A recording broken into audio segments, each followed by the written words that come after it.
What's up, everybody? Happy Wednesday. You will not be able to stay home, brother. You will not be able to plug in, turn on, and cop out. Real Talk Chronicles, everybody. I'm your host, Bill Foster. Happy Wednesday. I hope everybody had a great day. Keep your energy positive. This is Real Talk Chronicles coming to you, YouTube, Real Talk Chronicles, and also Facebook Live. Today, I have a great show coming up. First, I got to introduce my partner in crime, always with me on the scene, Mr. Kevin Branzetti. Kev, how are you? Good evening, Bill. I'm doing well. I got no complaints today. Good. How's the boy? How's the family? Everybody good? Everybody's healthy. It's a good week. Good. Yeah, that's a good thing, man. You know, everything has been popping off since the last time we seen you. We've seen each other. We have a president-elect. We'll definitely talk about that and things of that magnitude. But you know, today I have the honor of having some friends. Of course, I can call them that because we've been each other long enough. And then there's one guy, that's my Hunter Hawk guy right there. We played it together. We played outside ball together. You know, worked at the mayor's office together. You know, that's my dude. Yeah. So first and foremost, I'd like to introduce my man, James Bullock. We were undercovers together in narcotics. Then I went to investigate it. Then I became his security. And we got some stories for that. The statute of limitations are over, hopefully. But first, I'll let James Bullock introduce himself, affectionately known as JB. Tell him how long you was with NYPD. You know, where'd you work at, and when you retired, where'd you retire from?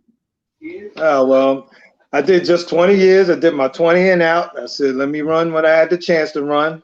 Right. I started out in the 2-5 in Harlem, and then from the 2-5, I went to Bronx Narcotics. I had a nice long stretch there for 10 years. Right.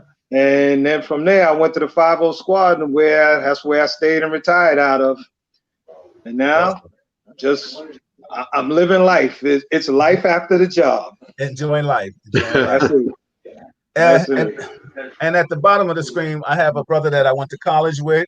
We Hunter Hawks. Played ball with, you know, and at the college, outside the college, and job tournaments and tournaments.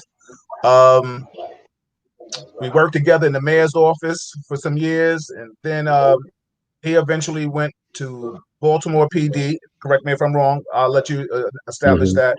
And I end up going to NYPD. We, you know, our friendship, his wife, it's as mainstays. We have been tight ever since then. We're talking about we were teenagers, or maybe if not teenagers, early 20s, right? So it's about over 30 years. So I got my man Alonzo Moreland in the building, and he will tell you how long he was with Baltimore PD. Tell him your history, Buck. Yeah, absolutely. Baltimore PD, worked there for 23 years. Some of my tours was Eastern District, which is East Baltimore. Did that for a few years. Got bumped up to the drug unit, went to Citywide Drugs, got promoted from there to sergeant, took over a squad in West Baltimore, home of the Wire, unfortunately. Got promoted a couple more times, lieutenant. One time I had a couple of stints in internal investigations, or IID, depending on the part of the country you come from. Was director of the police academy for a while, director of evidence control for a while, took over investigative unit with the state's attorney's office, where we did executive protection and some other stuff. Retired as a captain in 2015. Altogether 23 years. Awesome. Thank you, gentlemen, for having Kevin. If you want to, people should know your history, but you can definitely tell them just for edification. Hey, well, you know, cop in a 2-8, retired from NYPD in 2015. I work now for another law enforcement agency. I was with Bill in the 2-8 back in the 90s. Right. I worked Manhattan North Narcotics. I worked the squad. I worked Intel. Spent over a decade in my career at the NYPD doing terrorism investigations, which is really just violent extremists of all kinds. And that's where my focus is now at work. And then on the side, I am a co-founder of a nonprofit that it's called the National Child Protection Task Force. And what we do is we supply help to all law enforcement agencies with missing, exploited, and trafficked kids. So that's kind of become my new passion in life. Wow. Well, thank you all. Always, Kevin, it's always a pleasure. Alonzo, JB, it's always a pleasure to see you again and now converse with you. And thank you for coming to Real Talk Chronicles. Everybody out there, this is Real Talk Chronicles. If you like it, share it. Go to the subscribe button on YouTube and like it so you can get all the notifications of what we do all the time. If you like what you see today, please share it. You want it to be informative to people to know what's going on. Everybody here has their own opinion, so it's not wrong. It's just an opinion. But that's the one thing about being with Real Talk Chronicles. It's organic. They say their feelings. I can't tell them they're wrong. They can't tell me I'm wrong. I can't tell them they're right. Well, all it is just conversation on life and law enforcement and politics and things of that magnitude. Well, with that being said, let's get into it. So, can JB, I'll start with you. Can you give us some insight into what it's like for you to be an African American man in law enforcement? Well, right now it's a very difficult time. But going back working when I worked in uniform, of course I was in Harlem, so being in mostly Hispanic and Black neighborhood, it was like a welcoming mat for me at that time. When I came on, we did the community policing, so it was like they were glad to see a Black face in uniform in their area. So I was received in a different way than Black officers are being received now. Now it's always, back then it was, how come we have the cops from Long Island here and they don't know our neighborhood? They don't know how to communicate with us. It's a difference now. Now it's like the so few that we have, even though you're getting more minorities on the police force, but it's like now it's like you and Uncle Tom, you drank the juice, you working for them now. You're not one of us. You don't know what we need. You don't know what we want. So for me, it's harder, I see now, than when I first came on the job. Like I said, it was like a welcome mat to me back then with those neighborhoods that I was in. But that was my area. So now it's a difference, and I see the difference in it now. So I don't know how others may perceive it, but that's how I took it. How I took my outlook on it was.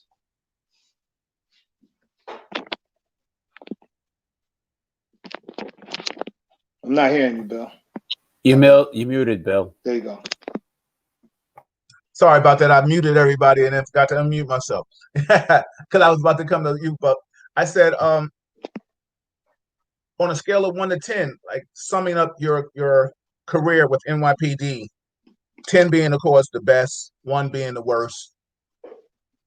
You can gauge it from an African American standpoint, or you can just gauge it from a police officer. I personally always say there's a difference for me, because for me as a man of color, people of color have heard this slogan, there's dark blue and there's light blue. And, I want Kevin to address that later on, but getting to just talk about what was NYPD to you? Was it good, bad? NYPD was good to me. It got bad as time went on, but it was good to me. But I worked with good people. If you were around good people, it made the job a lot easier. So for me, it was good because I had good guys working around. I worked with you. I had a lot of good guys that worked with me, and being of the same color or being a minority, and those that worked. Right. We had that camaraderie, and it made things a lot easier than as opposed to being in the precinct where you didn't get along with the guys that you worked with. you know, things like that. I was lucky to be surrounded by good people. So for my opinion, 1 to 10, I gotta at least say it was an 8 easy Good, for me. good, good, awesome. You know, the one thing I think Kevin can contest to this, um, and I don't know about Alonzo, but you know, but JB, like you said, and then I'm coming to you, Buck. Uh, when you work in a small unit and you really get along with people, it is probably the best it could be. You know what I'm saying? Because you know what you can say, what you can't say. Yep. You know who has your back. You know it is probably best times of my life working with like everybody who I know I can work with, and we get along. And you know, I know JB, I know, you know, when you made a buy, you know, or somebody was bothering you, you know, I knew the energy, I knew everything. Kev and I knew Kev was precise with colors and things and working. You know, we climbing those roofs together and things of that magnitude because he was already in SNU before me. And you know, you had to show me the SNU way. You understand what I'm saying? But I mean, shout out to our old SNU team, which was it was a good team, man. It really was. So Alonzo, you know, first you worked in Baltimore. Mm-hmm. Give me your scale of 1 to 10. Well, first, give me your experiences of what it was like to be African American working in Baltimore. I don't know Mm-hmm. anything about Baltimore PD, what they show on Sure. TV. I've heard it was like New York. You know what I'm saying? Like I heard Mm-hmm. Baltimore gets it in. Mm-hmm. I've also been informed that The Wire was depicted of like JB and I can and Kevin can there's a lot of narcotics ways. You know what I'm saying? It was like Right. really somebody Right. gave them some great insight into what it was like Mm-hmm. to work in narcotics.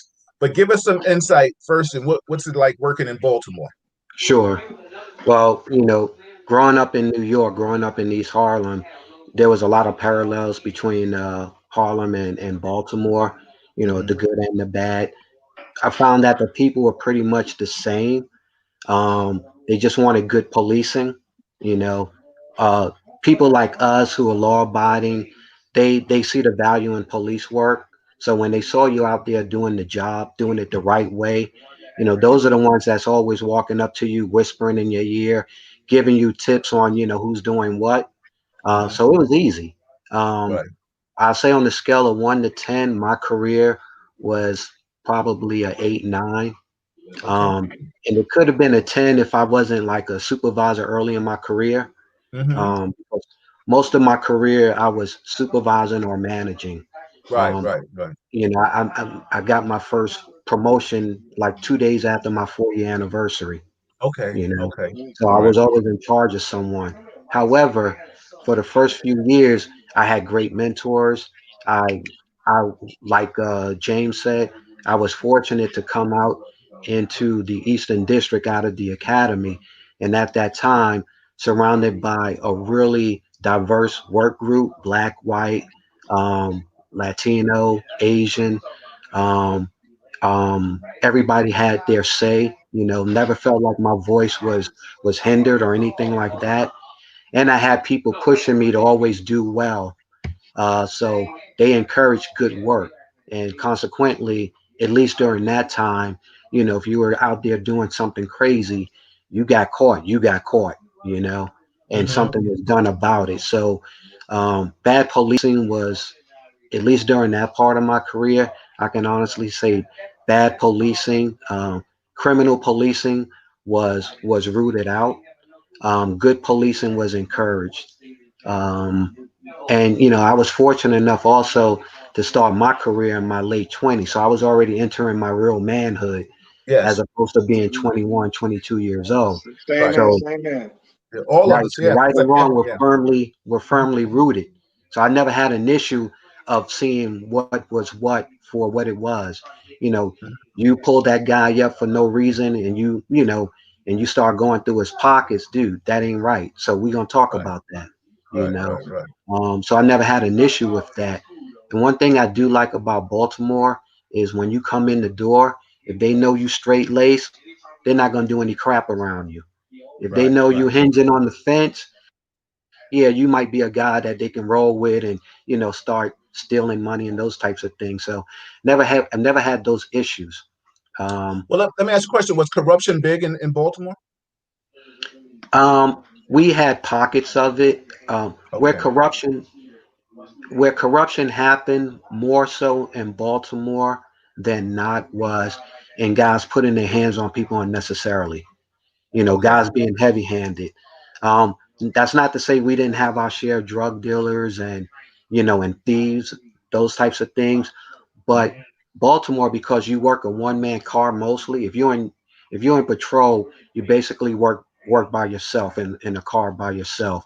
Okay. And we know from experience, guys are more likely to have that courage when they're around other officers, and Good. that's when you get the real stealing and the real, you know, as far as the thefts and the robberies and things like that. They normally happen more so in groups. So we were able to root out the ones that were actually doing that, um, and they're less likely to do it when they're by themselves. Let me ask you a question. Why is that was just the way Baltimore is? It's just a one unit, one person car. Yeah, uniform, basically a one person car. They do that by design because, um, you know, the I think the surveys and the science kind of show you that officers are less likely on the large scale. Officers are less likely to be involved in wholesale corruption when they have to work by themselves, as opposed to having a partner or three or four. That's Okay. not to say they don't do it, but it's Right. it's a little less likely to happen. Right. Right. Um, I personally love working in the car by myself. I can work at my own pace. I get to know people better. So there's a lot of upside to working in one car. Plus, you can see who's really working. Yeah, absolutely. That's true.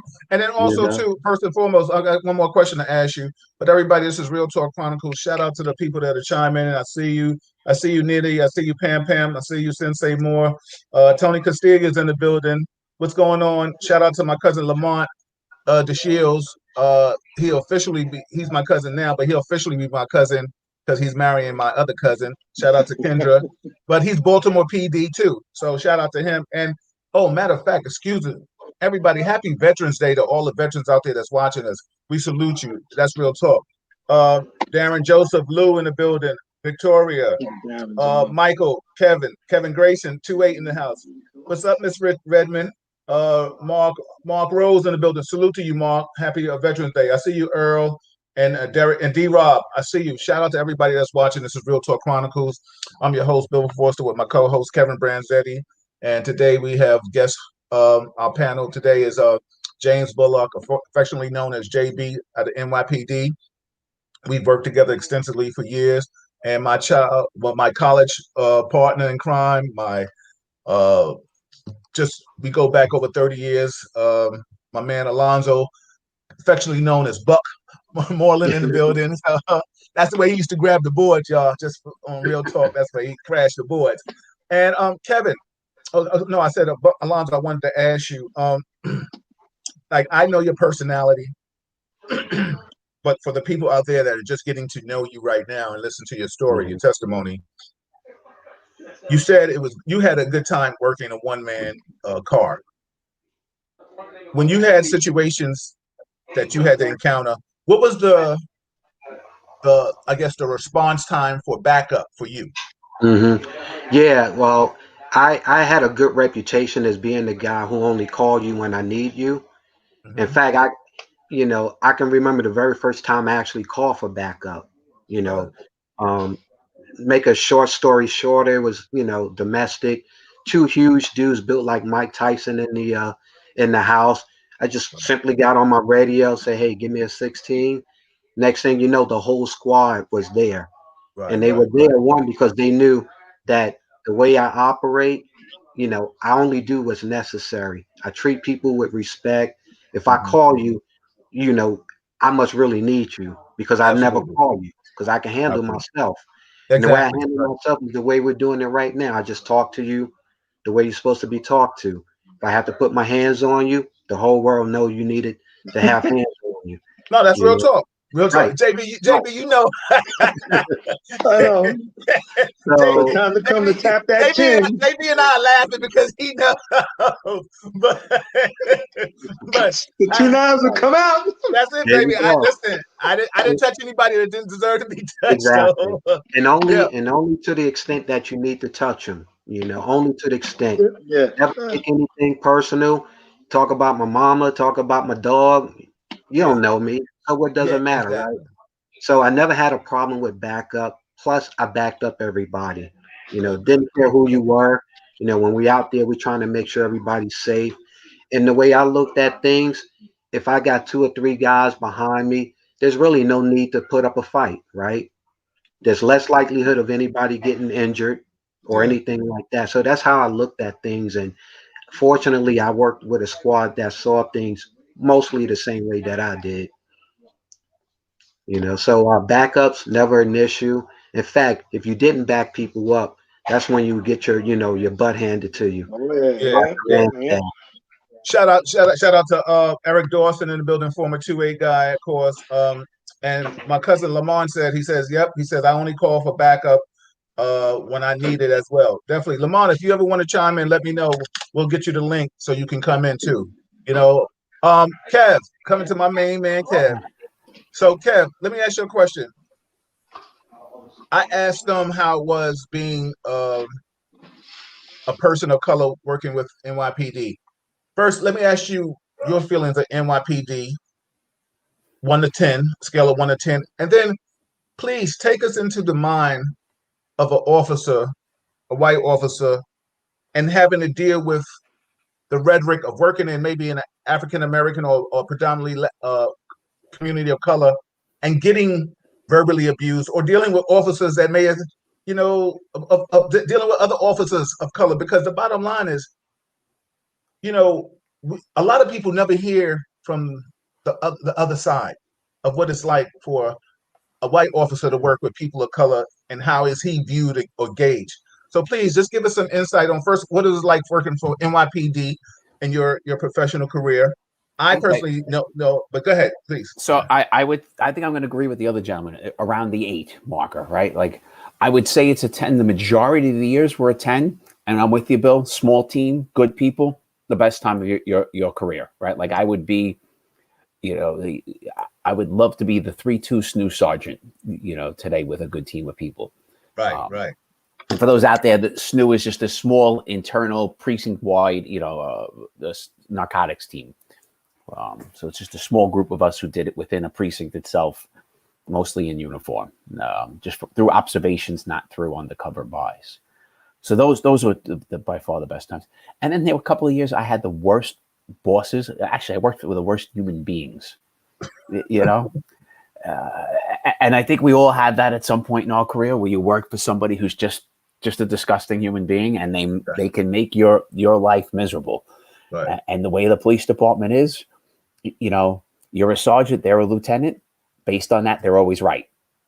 And that's just the way the job works, right? The person who outranks you is always right, no matter what the argument is. Let me ask you a question, Kev. Now I know you personally, and I know your integrity and everything like that.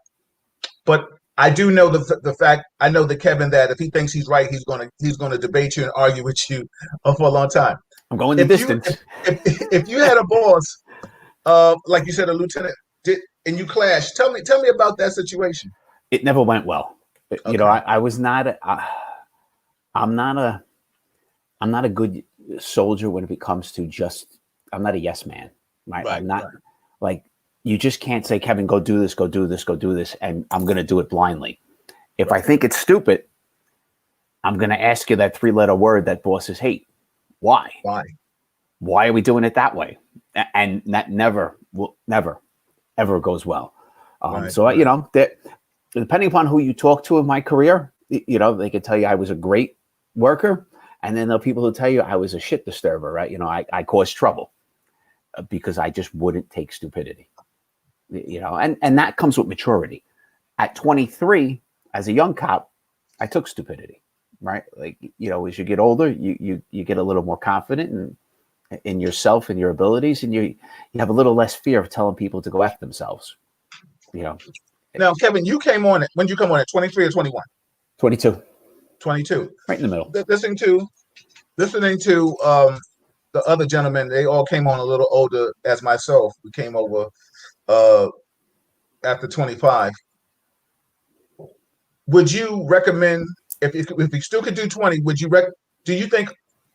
Now, I mean, like I said, excellent officer, but you're a diamond in the rough. You know what I'm saying, Kevin? In my estimation. Well, thank you. First off, thank you.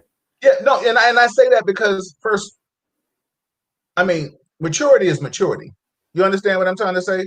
But the bottom line is, and we could talk about, I know you bleed blue, and I know you bleeded it then, and you bleed it now, but the ideology of integrity is still the same.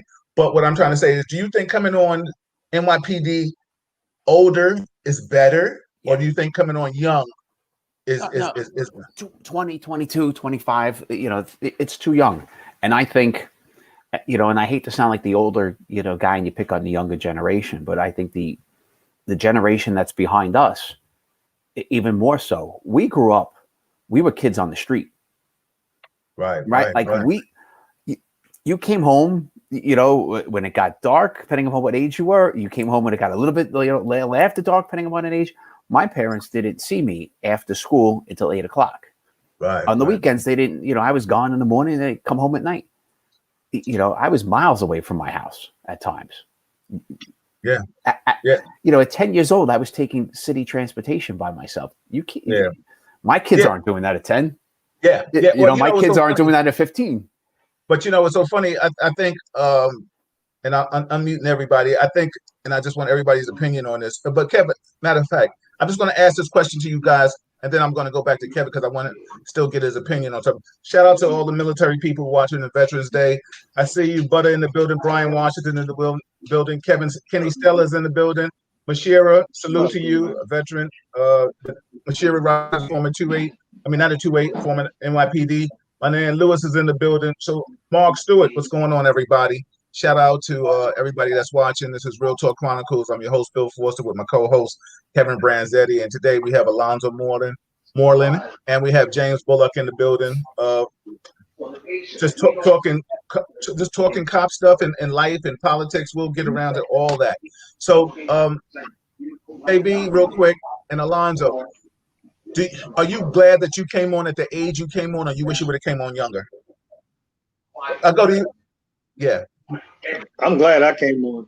Yeah, I came on at 27. I'm glad I came on there because I was, more mature and was able to handle the things, as a mature adult, because you have to deal with, sometimes you go on a job, got to deal with a domestic, and they're sitting there and they're talking like, you a kid, how you going to counsel me? You know what I'm saying? So I felt better coming on a little bit older. Yeah, same here. I was 28, married, child, already been living on my own, already have full-time jobs, already been punched in the mouth, been punched in the nose, know what it is to scrap, right? Know what it is to hustle to get what you need, know what it is to say no, know what it is to wait your turn. I think all of those things go into character.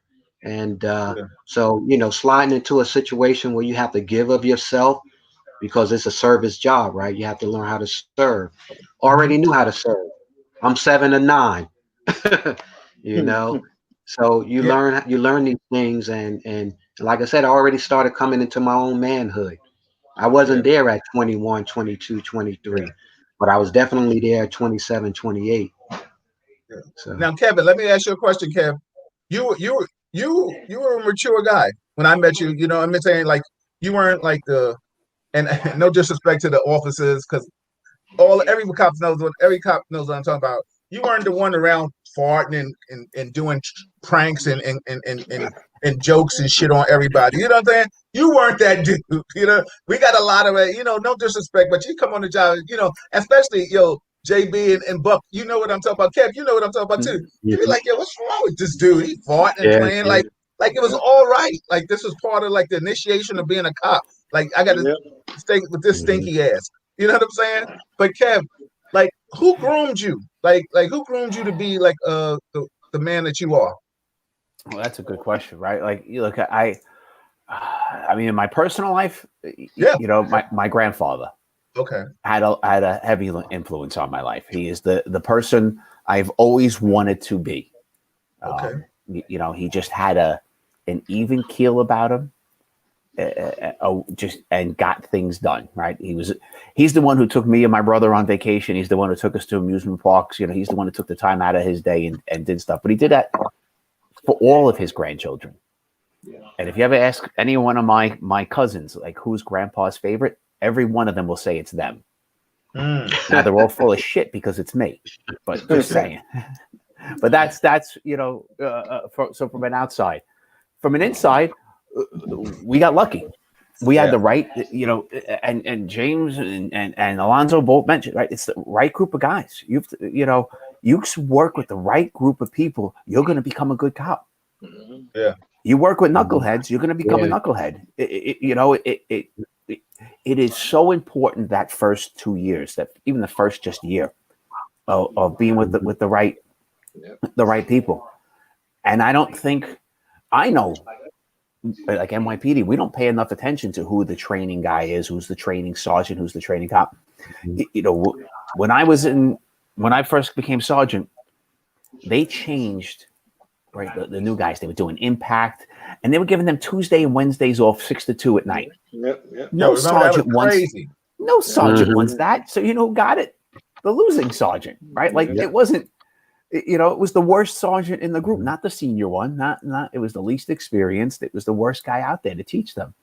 And the same thing with the cop who was assigned to them. Like, the good cops didn't want those hours. Scraping the bottom of the barrel, right? Yeah, good cops went on strike because of those hours, right? Like, we stopped working in narcotics when they gave us Tuesday, Wednesdays off, right? Like, he was like, what? Are you kidding me? Yeah. You know, we don't pay attention enough to it. Yeah, one of the things that Kevin said, if I may, just a quick one is, and this is how fortunate I was. It was a small thing, but it was impactful. One of my early arrests was a drug arrest, street drug arrest, right? Long story short, see the guy selling. I couldn't actually say I saw the dope in his hand, but you know, through the contact with the people and the movements and everything, I knew what I had. I just moved a little too quick. Grabbed them, got the dope, got the money, was able to, get one of the persons that bought from him. So I called my sergeant. I'm like, man, I can't say I saw this guy with dope in his hands, but obviously he had dope in his hands, right? Sergeant comes out, because here I'm probably about 3 weeks, 4 weeks on the street. So he asked me what I have. I tell him. He goes, just write up what you saw and what you did. I'm like, yeah, that's what I intend to do. Go to court. State's attorney goes, well, this probably will get thrown out, but I want to put you on the stand anyway. Get on the stand, told him what I had. The judge said not enough because I couldn't say I saw the dope in the guy's hand, right? And I knew it was going to happen, but get up there, tell my story. At the very least, I know I got the drugs and all, got him off the street for a moment. Before I can get to the station, my boss got a call from the judge and from the state's attorney, commended me on how I testified, and the fact that I could have easily said I saw something that I didn't see. Now, what struck me is that they would call and commend me on that because that's my job. But the other part that struck me was, dang, you must really have a lot of guys getting on the stand lying. And what I found out later on in my career is, get a lot of guys and girls getting on the stand lying about stuff that they see. You know, it's crazy, but it happens. And you know what's so funny? Shout out to JB and myself, because JB, if I'm correct, you were an expert witness for the Bronx DA's office too, right? Yeah. And then and thanks, shout out to Treese for turning me on to that. But you know, that was a good thing. And JB, let's just talk real quick about testimony with what Alonzo was saying, and I know Kev was a good a witness himself. But I have a question. I want to read it real quick. But talk about what it's like to be an expert witness, JB. Well, the one thing is you have to make the jury understand what you're trying to bring across. Mm-hmm. So it was when the question is presented, the correct way is to address the person asking the question. But then once you get that question, you turn to the jury and you explain it to them. And because you're talking to the jury has no idea what in the world you're talking about. So you basically have to explain it to them in layman's term. In other words, no police jargon, speak to them on the level that they will understand it. And when you talk to them that way, they start to believe what you say and they understand it and they see the conviction in your face. And you don't have, like, if the defense attorney's looking at you, you don't have any anger towards the jury. You're just speaking it to the jury. So they see that you're calm and you're talking to them, even though you're answering the question of the defense attorney or, you know, the prosecuting attorney. So that's how I brought it and how I came over, and I've been successful. And I did it in the Bronx, Queens, as well as Manhattan and the Bronx. Yeah, it's a great thing to be deemed an expert witness. You know, it's so funny. I've always said, and I'm sure Kevin and Alonzo, you can contest to this, it's easy to testify when you're telling the truth. You know what I'm saying? Like, you know, it's like an MC spitting rhymes or a songstress or a singer, you know, singing. Once you know your song, it's fluidity. Alonzo, this question is for you. Shout out to Gaylord, a Gaymon in the building. He says, Alonzo, thank you for your service in Beemore. Do you think the commissioner's plan is effectively working? If not, do you recommend incorporating NYPD's police strategies? I'm not sure if the present commissioner's strategy is working or not. To be honest, I'm not close to the action like that anymore. I can only talk, you know, about what I've, you know, heard from officers that are still there. It doesn't appear that it's working to the extent, you know, that the people want it to work. I will say I don't think that New York strategy works very well in Baltimore. The dynamics are just so different, and the history is so different, you know. Yo, Buck, what is happening in Baltimore for him to ask that question? So right now, the police department is going through a consent decree. So we all know what that means. Also, the commissioner wanted to go back to a place where there's you know, kind of like back to police basics. But to me, that's not a strategy. Police basics is putting on the uniform, showering the community with officers that get out the car, that engage people, right? That get to learn their areas, whether they're posts or their sectors, and solve problems. You know, and solving problems leads to solving crime or preventing crime. But that in of itself is not a strategy. You know, that's the culture. You know, so I'm not close enough to say whether it's working or not. But I can say that crime continues to go up, and the homicides, you know, have been going up. You know, as opposed to, you know, in the early 2000s when the, you know, crime rate kept going down every year. So it doesn't appear to be working. Hey, Kev, piggybacking off of what Alonzo was saying, what do you think about what he was saying, what they're doing in Baltimore? If they started doing that in New York, it would be catastrophe. What do you think? I don't know. You know? Well, I don't know what they're actually doing in Baltimore. I don't like what they're doing in New York. We're going to talk about that too. We're going to talk about that, yeah. And the mistake we make with crime, right? A crime-ridden neighborhood, right? Is you can't just fight it with police, right? You can't just lock everybody up, right? You can't lock up every stupid little kid who's going to deal drugs on the corner. I mean, we did it. We can do it all day long. Mm-hmm. Somebody else will replace him, and you're not breaking the cycle. All right, what do cops are going to do? You know, like at times it's our job, and we got to do it. But what are we doing about the education system in that neighborhood? And Bill, we've talked about this. You know, New York City, the worst public schools are in poor neighborhoods. How come? It makes no sense to me. Yeah, we should be putting more money in Baltimore. Yeah, and it's the same in every city across the country. I don't think there's a different city in any city. But why are we not putting in more effort into the schools in poor neighborhoods? I think the teacher to student ratio should be half of what it is in a nicer neighborhood. Half. Let's invest money in them young. We can police, and you know, so funny. I just got a comment. Yeah, you're right. But we can't put, you can't police your way out of poverty. It doesn't work. They tried it in Baltimore. Back in the late 90s, early 2000s, we started doing the broken windows theory and Comstat and zero tolerance and all of that. And what happened was you had officers, here you have that, and then you had a command staff that wasn't educated enough and scientific enough to know that police work goes well beyond statistics. So what we started doing is we started looking at arrest statistics as something that equates to better policing. You know what I mean? Like you can arrest 100 people, it doesn't mean that you're doing good policing. But when you don't have the real expertise, the scientific expertise to understand the dynamics of real good policing, you start thinking that arresting 1,000 people is equating to good police work. So what we started doing, we started arresting everybody. We arrested so many people, man. We were arresting people and we had people inheriting the rest. We were arresting so many people.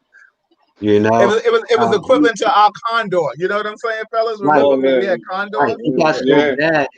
It got so bad that some officer thought that it was a good idea to arrest a 7-year-old on a motorbike in front of his home. You know what I'm saying? That's when you know you're touting arrest, and at the same time, what you're doing is alienating the community even more because they're seeing these frivolous arrests and they're seeing these criminal arrests. You know, yeah, and you know, they so have funny. we got to that point of no return. Yeah, And it's led to other things. Hold on, excuse me. Everybody, this is Real Talk Chronicles. I'm your host, Bill Forster, with my co-host, Kevin Branzetti.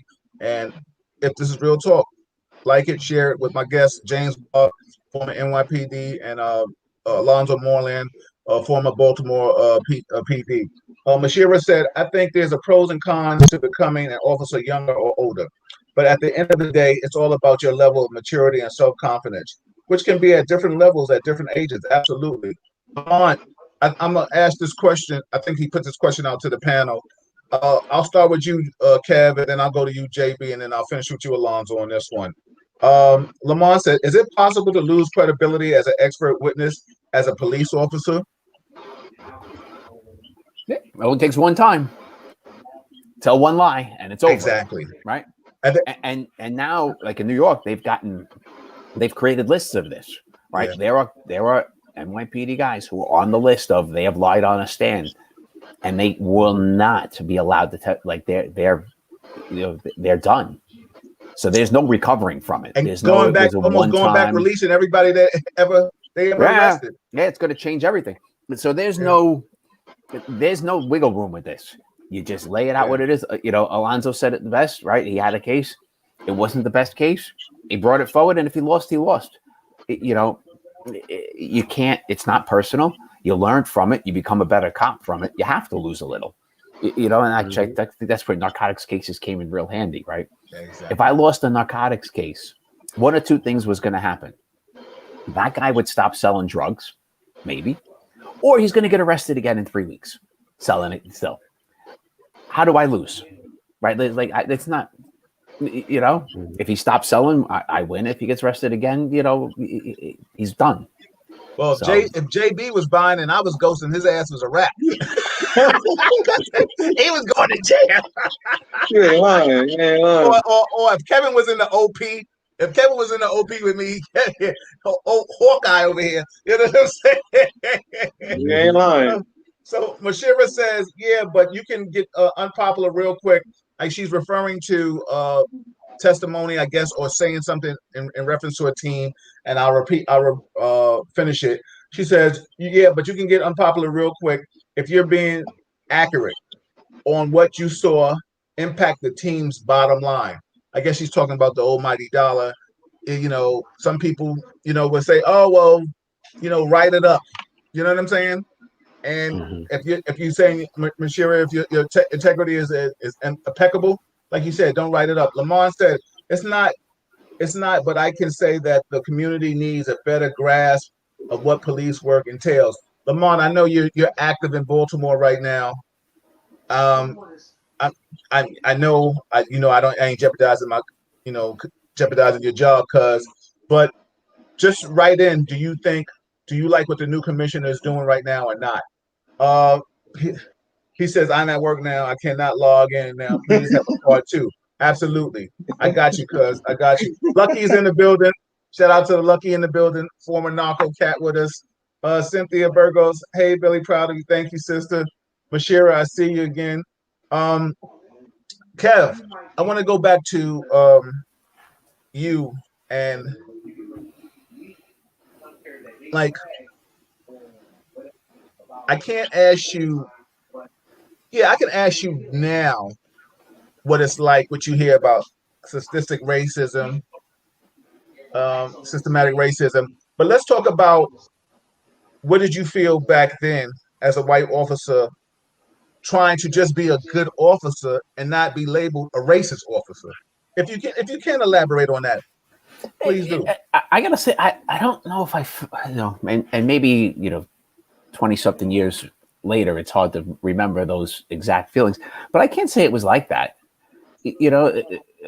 When I first got to the 2-8, was there a culture shock in life? But I think there would have been a culture shock no matter where I stood. That first time you're standing on a street corner by yourself in uniform, I don't give a damn where they put you. Right? That's like. So let me ask you a question. What am I doing? Yeah. Let me ask you a question. Was that really a culture shock for you? Do you think, or you think it was just a culture shock that I'm standing on a street corner and I'm in a uniform? Yeah, like I'm the guy, right? Like you're it now. Tag, and it's day one on the street. The first time you're out there and they put you out by yourself. And it's like, well, what the hell do I do? Yeah. And it's a tough thing to figure out. Is there culture shock with it? There's law enforcement shock with it. There's a whole mess of things. And it takes time. It takes time to grow into yourself. Nobody is a good cop the first week. No, absolutely Nobody. not. Absolutely not. You might make a good thing. You might see something. You might make a good move, but you're not a good cop your first 6 months. You're a lousy cop. You're a good cop if you shut up and learn. And learn. Right. That's what makes you a good cop early. But you're not. Capable. So there were some things. Look, I grew up in the city. I went to New York City public schools. Did it give me an advantage over someone coming from outside? Probably, but I'm not going to say I had that much of an advantage. Growing up I grew up in, I'd say, lower middle class in Queens. Bill, we had similar upbringing, right? Both of us fathers were cops. Yeah. And that was in an era where cops were really poor. So I didn't have a lot of money, but it was a shock. But I don't think, in general, I don't think race mattered that much to the overwhelming majority of people. All right, were there a few people who called me the redhead devil? Yeah, but I'm sure if I worked in a white neighborhood, they would have called me the redhead devil too, right?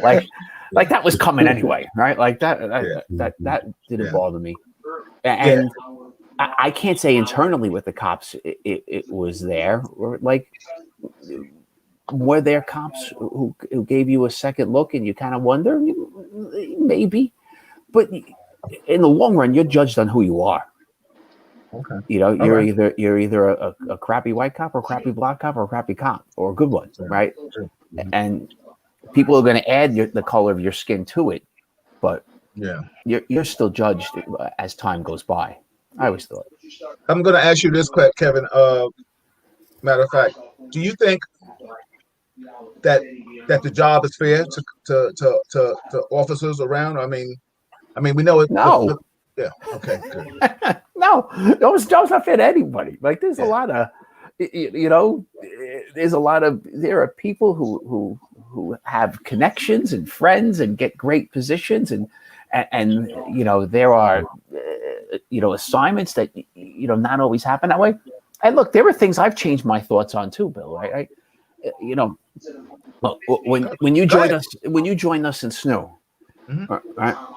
And I still remember the CO coming in that one day saying, "You guys are all too lily white in here, and we're going to change that." All right, and that's exact how words. I got in SNU. That's how I got in SNU. Yeah, I won't give up the female's name. This was the CO, but you figure it out. Exactly.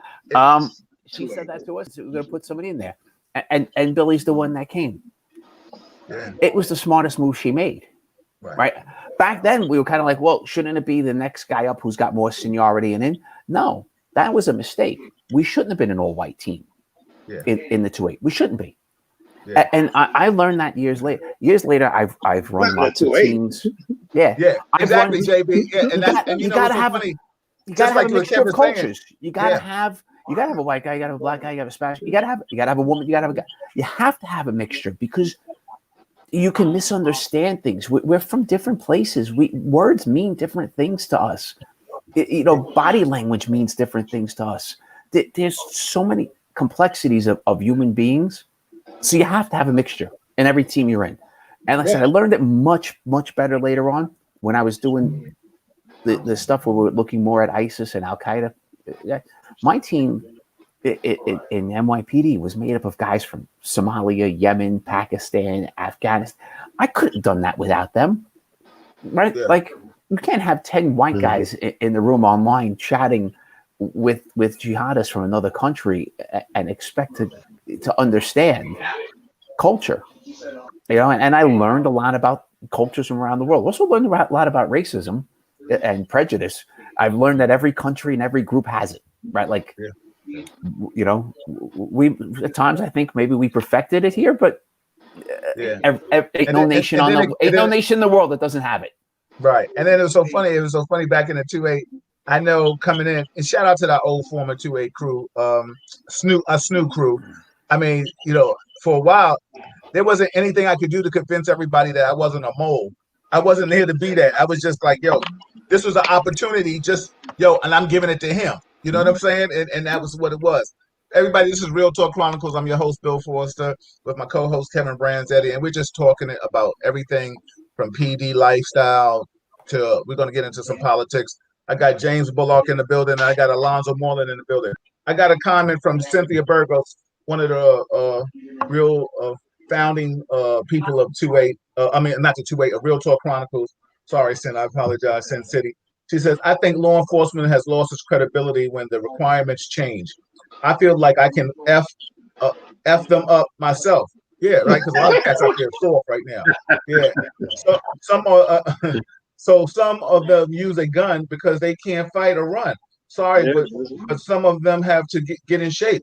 You're right. I mean, I remember that time out of the 3-2 when those cops, the detectives were chasing that guy down the street. He was handcuffed behind his back, and he was running.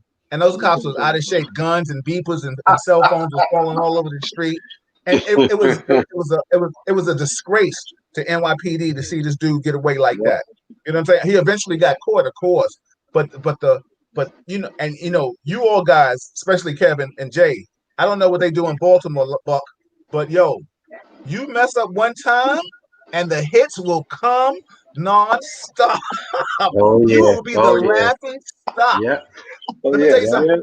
I swear, I've met the most funniest comedians in the world in NYPD. Yo, they are hilarious. That's true. They are hilarious. Mashira said, "Yep, exactly right, Kevin. Scary as shit." And I'm a Puerto Rican from the Bronx. Yeah, you're right. I personally, I was blessed to work in the 2-8, which it was not too far from the 3-2. It was 2 precincts over. But I was a real Harlem dude. So the Central Harlem was the effervescence of Harlem. You know what I'm saying? Even though I was considered up the hill, but still the Avs are the Avs. Once you touch those Avs, and I was hanging out at a time when the real names, I'm not glorifying anybody in the street, but those names were real prevalent at that era in our lives. So I say all that to say that I knew them. And my whole take on it was, if you saw me in my uniform and you didn't respect me, then you didn't respect me before. You understand what I'm saying? Because the bottom line is, dude, a party is a party. You understand what I'm saying? You took a street life, I took a professional life. Right. But the bottom line is, if I'm the same dude I'm Buck, like I'm still B-Fly. If you're gonna buy me a drink at the bar, you're gonna buy me a drink at the bar. You know what I'm saying? That was my AKA back in the days. You understand what I'm saying? Like Alonzo and them know that. So that's who I was. I didn't change that. I was still B-Fly in that uniform. But the bottom line is, I just got a job to do. Don't disrespect my uniform. You understand what I'm trying to say? So, and then of course that name, I changed and became, Bill Four Star Entertainment. Those were certain things that I did as the evolution of Bill, as an officer, but I still worked in Harlem. But I get the whole on the corner because to realize that, wait a minute, I'm in uniform. And the one thing about being in the uniform on the corner, everybody looks at the officer, Oh, of white, course. black, or whoever. They look you up and down. They look at you. Some people be like, yeah, they walk by me like, yeah, he a rookie. Look at his uniform. It's new. It's His shiny. gun belt. His gun belt is shiny. You know what I'm saying? His shoes are shiny. And Kev, that was the one thing about working in the 2-8. We worked in the A house. You know what I'm saying? Like, yo, JB, Buck, you know what I'm saying? If you worked in the A house, we call the A house like active in crime. Yeah. You know what I'm saying? Yo, when you went to the roll call, they didn't care about if your boots were shiny. You know what I'm saying? You may got that once a month in And the you do the 2-8. job. They just wanted to make sure you was at the roll call. You know what I'm saying? Yeah, I remember when I went over to 2-6 for a few months after the 30th precinct went through their little debacle, and the 2-6 was like, yo, roll call, 7:05. And they Yeah, I called it know. at 7:05. I was like, oh my God, I'm late. You know what I'm saying? Like it's a 2-8. Roll call maybe coming 7:15, 7:20. You just better make See, sure that's you're in the the culture. Just be there, yeah. That's the so I, culture. And that's yeah. one of the things that can make police work really good or really bad. It always Mhm. boils down to the culture. What culture are you working under? Is it professional, or is it like just do what you want to do? Are you held accountable, or are you allowed to skate because everybody else is doing what you're doing? You Yeah. know, And um, it, real talk, but hold on. Florence Duran, I'm our Lady of Lord's sister, right across the street from me, Riverside Drive. She said, I feel racism seems to come and go, and now it seems it doesn't want to leave. In New York before 77, I never saw it. In 78, I moved to Miami and saw it really ugly. I was pushed and called a stupid Cuban, and now it seems to be all over. Yeah, Bashira, it is. Sorry, Holla post was an accident. Shout out to Nemi Rodriguez, JB. Dwayne Davis is in the building. My man Veronica Spam is in the building. Bill, I told you in the 2-6 was some other shit. Shout out to Hector Rodriguez in the building. Shout out to Robert Yu in the building. Former NYPD people. Everybody, this is NYPD love tonight. We're gonna chop it up about everything because that's real talk. That's what we do. We about to get nook and cranny. I got my co-host Kevin Branzetti with me. I got James Bullock, aka JB, in the building, and I got my man Alonzo, as I affectionately know him. Anybody from Hunter Hawks, Hunter College knows him as Buck. Moreland in the building. So let me ask you a question, fellas, and I'll start with you, JB, and I'll go to you, Alonzo, and I'll finish with you, Kev, because you're only the co-host, so you might as well wait a minute. um, What do you think about, as they say, police reform, defunding the police departments? Go ahead, JB. What do you think about that? That's a touchy subject because I look at it as, first of all, you have to tell me what you want to reform. That's the biggest thing where they're talking about what the public and what the media is saying reform. They're asking to cut back on certain units, and I'm like, well, you cutting back on street crime or on a narcotics unit, and you making them work out of the precinct. What are you reforming? You're not laying off cops. Those cops are still making the same salary. So you're taking them away from what is needed in the street. If you take away street crime, is one of our, that's one of our biggest tools out there with guns on the street. Because if you don't have a street crime unit out there, and that's, dressed down, they're not quote unquote undercovers, they're dressed down. If you don't have that out there, you don't get that, that quick response. In other words, that undetected response where they can roll up on a group and catch these guys with a gun or whatever at that time on the corner. So my whole thing with this is, I don't understand what they calling reform. What do you want to reform? It's not like Are you changing tactics, how they're done? Are you changing the strategies that's taught in the police academy? What are we reforming from? And maybe I can understand that, and I can give an answer to, those that are out there in the street, to the public, to what they want to hear, and the politicians. Because I'm all for the politicians. Come down, get on the fax machine, work the fax machine, see how that is. Understand how your response is going to be when you come up to a job and this and that. Now the little girl or the little boy pops up from behind the sofa and you shoot him. I would like to see that. So explain to me reform, and then it might work better where we can attack that and say, yes, there are things that need to be changed, and then we can go from there. Alonzo?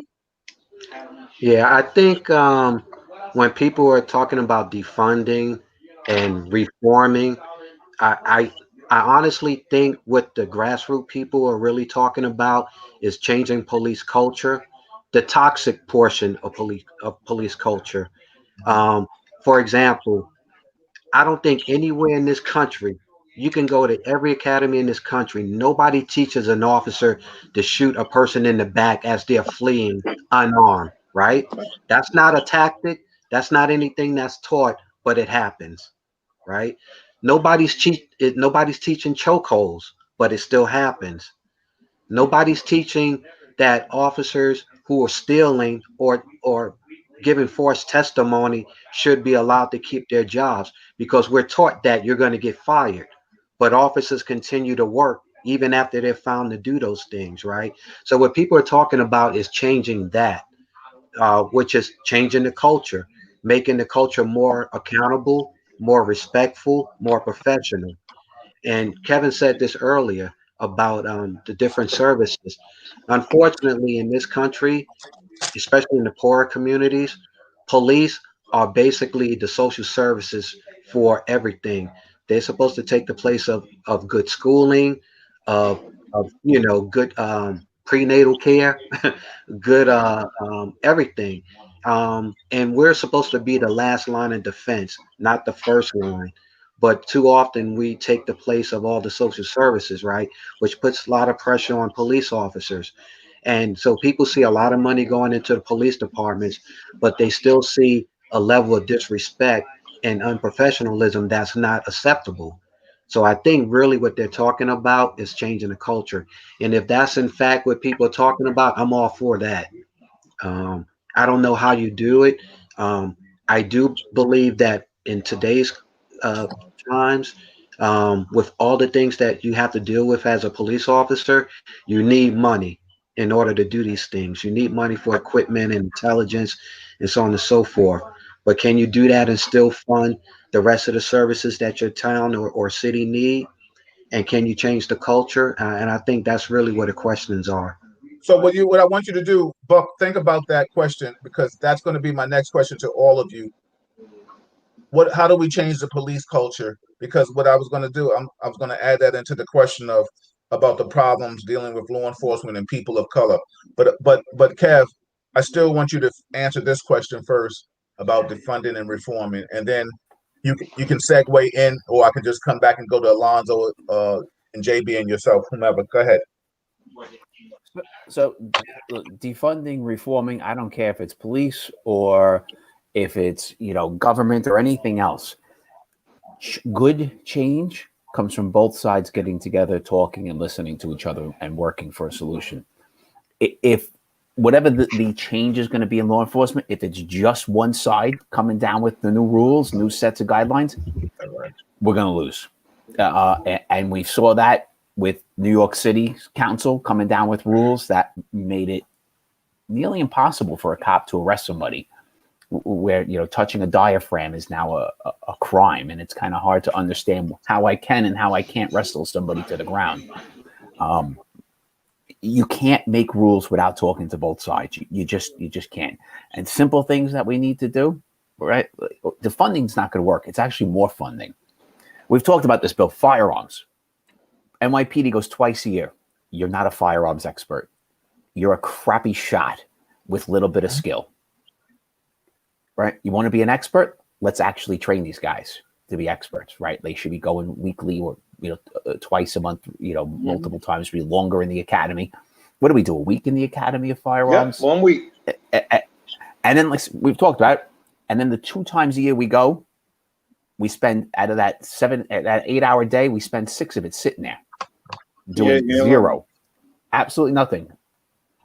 So how are we supposed to become firearms experts? How are you supposed to train in stressful situations? We stand at a line and shoot a target. We don't go into training. And we talked earlier the academy. Our academies became weak. There's no stress in the academy. Physical fit's part of it, right? I don't care how tall, how big, how small your size is. If you can handle it, you can handle it. Yeah. That's fun. But you got to abuse those. You got to abuse rookies in the academy. You got to get in their face. You got to yell at them. You got to kind of break them down a little to see if they can handle it. We don't check if they handle it. We find out later on that they can't. I agree. I think the NYPD, or I can't speak about Baltimore. I don't know anything, but the one thing about being retired, we can say, and I'm sure we've all said this, when we see things happening in the community and things like that, and I'm first one to say that shit would have never happened to me. You know what I'm saying? And you know what? Let me be fair to the community in the disrespectful community. It would have happened, but I would have made the news all over. I would have been a police reform, because there's no way in hell you would have stood there and threw a bucket of water on me or spit in your nonsense or spit in my face and think you wasn't going to catch these hands, and you was going to catch them at a speed and a velocity that. Do you remember the one day, Bill, somebody disrespected Lieutenant Quinn on 112th and St. Nick? Oh my God! For people who don't know Lieutenant Quinn is the godfather of the 2-8 precinct, yes, right? Like there was no human being probably more respected in that precinct than Lieutenant Quinn. Yeah, and he was up there in his years, and he would go out on the street by himself. Guy worked tirelessly, helped anybody and everybody who ever needed something. A kind word for every human being to that precinct. Every human being he would help. Street, precinct, didn't matter. Somebody disrespected him on the street, everybody went to jail, right? Like that was people were out there playing dice. Everybody went to jail. You would drink beer, we went to jail. Spitting on the sidewalk, went to jail. Everybody went to jail until somebody dealt with whoever did that to Quinn. Yeah. Imagine if they would throw a bucket of water on him like that. We were not going to take that. That's not happening. Like it's not. And that goes back to what Cynthia said about the city getting soft. I think we've all talked about this. JB, I want your take on it. Alonzo, I want your take on it. And then I go into my next question. What you can't have lawmakers or law changes that never tasted. A person who's never fought can't tell me about fighting. Buck, a person who's never played ball can't coach us. You know what I'm saying? Mm-hmm. Like Mm-hmm. you can't tell me X's and O's going to the top of the key. You know what I'm saying? Going to the shoulder. Pass to the mo. Like Stan Brown. Motion offense. We were doing that weaving back and forth. That shit was boring as hell, but we did it. But you know what I'm saying? Right. But I'm just saying, he knew what he was saying and the point of making us move. You know what I'm saying? JB, you play ball we play ball together. Like, you have to know certain things about something to tell somebody to do something. I personally always feel that the people that are making decisions are not conversing with the individuals like ourselves. You know understand what I'm saying? Agree. Because I don't know who you're talking to.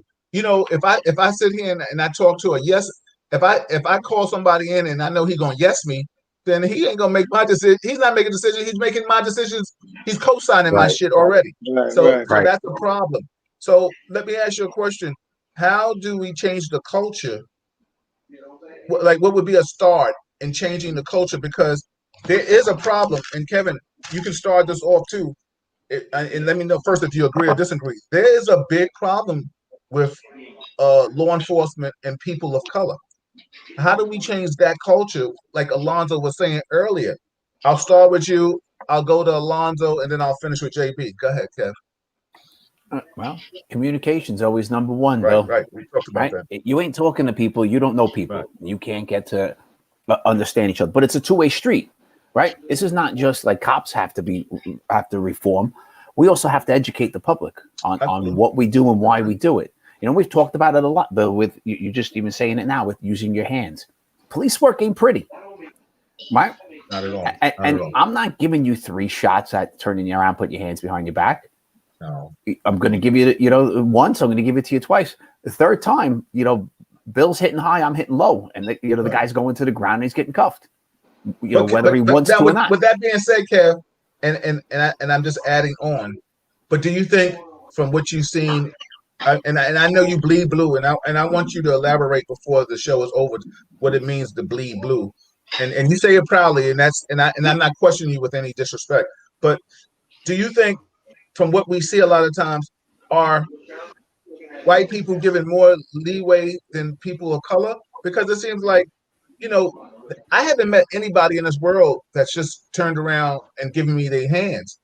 But the bottom line is, whether black, white, or whomever, they ain't had to get clunked and beat up to give me their hands, because the bottom line is, I think we all know the difference of really resisting and resisting. You know what I'm saying? But I've seen somebody, and I'll say this with all sincerity, I've seen a black person say, "Wait a minute, let me explain something," and then a white officer, grab him and manhandle him, and then it'll escalate to he's getting slammed on the ground. Where a white person, and we see it in the videos all the time, "What are you doing? I'm not going to open my window. I'm not going to do that. Honey, come here." And then the officer will be like, "I'm going to bash the window. Open it up. Ooh, I ran out of mace." You know what I'm saying? So, we see these videos. So I'm just asking you, do you think it's the longitude and latitude is not given fairly to people of color? It's hard to say, right? Like I know we talk about videos and we see videos, but we see what 1/1,000,000% of what goes on out there between cops and people. Right. So I don't know if that percentage is off. It could be worse than what we're seeing. It could be less, unless you're going to, we're going to pick, 5 police departments and follow all of those cops for 6 months and review it and kind of go, "Oh, okay, this is how it was done," and they don't know they're being watched, kind of thing. It's hard to say. And Bill, I always go back to these things with videos and what's given to us. Like what the media puts out to us. The media puts out what they think is going to create interest, stir, and get more people to click on their site. And I'm not disputing that. I agree with you. It's hard for me to say if it's more. It feels like it is, right? There's no doubt it feels like it is. I just can't say if it's true. Well, let me ask you a question. Let me ask you a question then. And this is real talk. And I say that because, like I've always said this, Kev, you are privy to things that you're going to hear that the 3 of us are not going to hear, right? 100%. Right? Just like we're privy to things from people of color and Latin people that you're never going to hear, maybe, right? Yep. Only if people that you worked with in passing or people that you worked in a location, because I'm not going to say personally worked with. I'm going to say maybe worked within a location, have had that ideology. Mm-hmm. Have you heard something like that or similar? Their ideology, yes. They're people who would never be my friend and were never my friend then. Yeah, of course. Yeah, okay. Well, that's the point. But there were also cops, and offline, I'll tell you, who I thought the 2 heaviest-handed people in the 2-8 were. Yeah. They were. One of them wasn't white. Right. I get you. There were some cops who you disrespect them. It was on. Yeah, right? You was gonna get it. You was gonna get it. Fists were flying. Yeah. And there were others. But like I said, there's a problem. This part I agree with. There's clearly a problem between cops and community that needs to be fixed. Is it that every time a white guy gets treated different than a black guy? Probably more than it should, but less than we see, if that makes sense. It makes sense. Is my sense. And I always go back to my... What you're saying is that it does happen, but maybe it's pronounced more because of media. right? Yeah. Okay, And my proof of that I've always gone to is with the shootings. You know, more white men are killed every year unarmed than black men by cops, but you can't name one because there's no videos out there. Nobody's promoting them. We can all name a lot of black guys have been killed, more right? White and armed, or it's more white Unarmed. people? Period.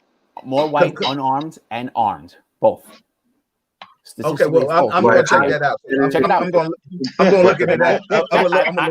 I go to sleep every week, Bill. No, so I know the but facts are there. It is because the Washington Post. Yeah, we're gonna get to stats. that. Yo, check it out. It's actually go to the FBI statistics. My Washington people that's ghost watching and listening, get them stats for me. JB, go ahead. I'm sorry. Go ahead. Percentage-wise, go to the FBI. Is more of a chance of a black man being shot than a white man. I'm never going to argue that. Okay, I'm just saying there are more white men number-wise, but none of us can name one because it's not being promoted to us in the year. So that's what makes me go, I don't know what. That's when we could easily see it's factual. How many are shot? Like, you know, it's kind of hard to hide who's shot, kind of thing. But who's disrespected on the street and how many more? I don't know. Do I think more black guys get disrespected than white guys? Yes. Okay.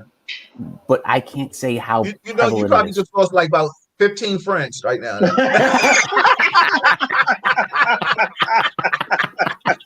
Yo, you're not gonna be invited to the 2-8 reunion.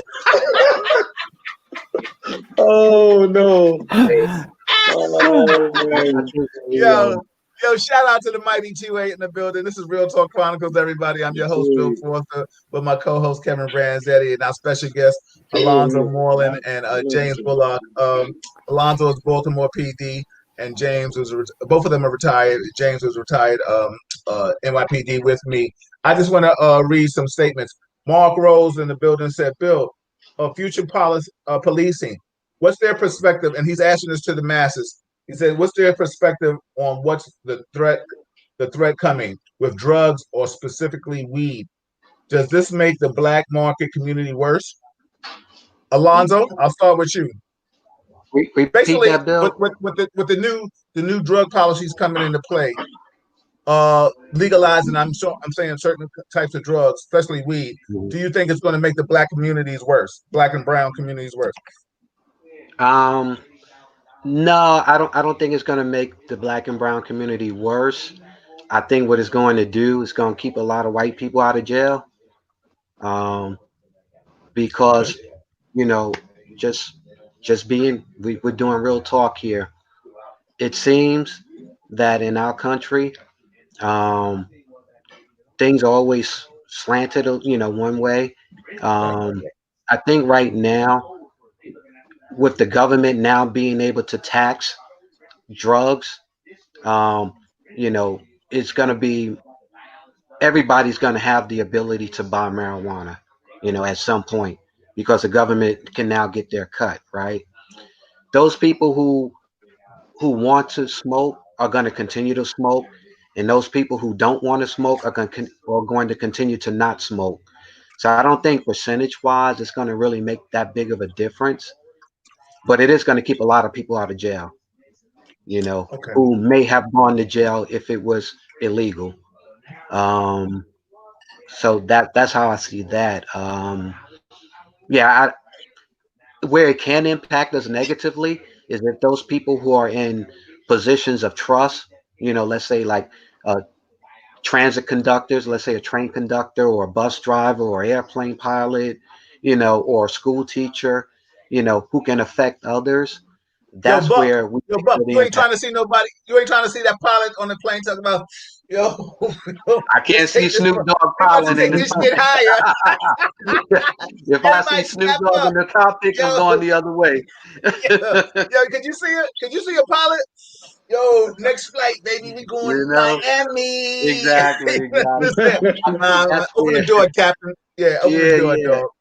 I think that's where it can affect us. You know, there's a large percentage of people who smoke marijuana or drink or whatever the case may be, but there's also a large percentage of people who don't, you know, who are not swayed one way or the other, whether it's illegal or legal, you know.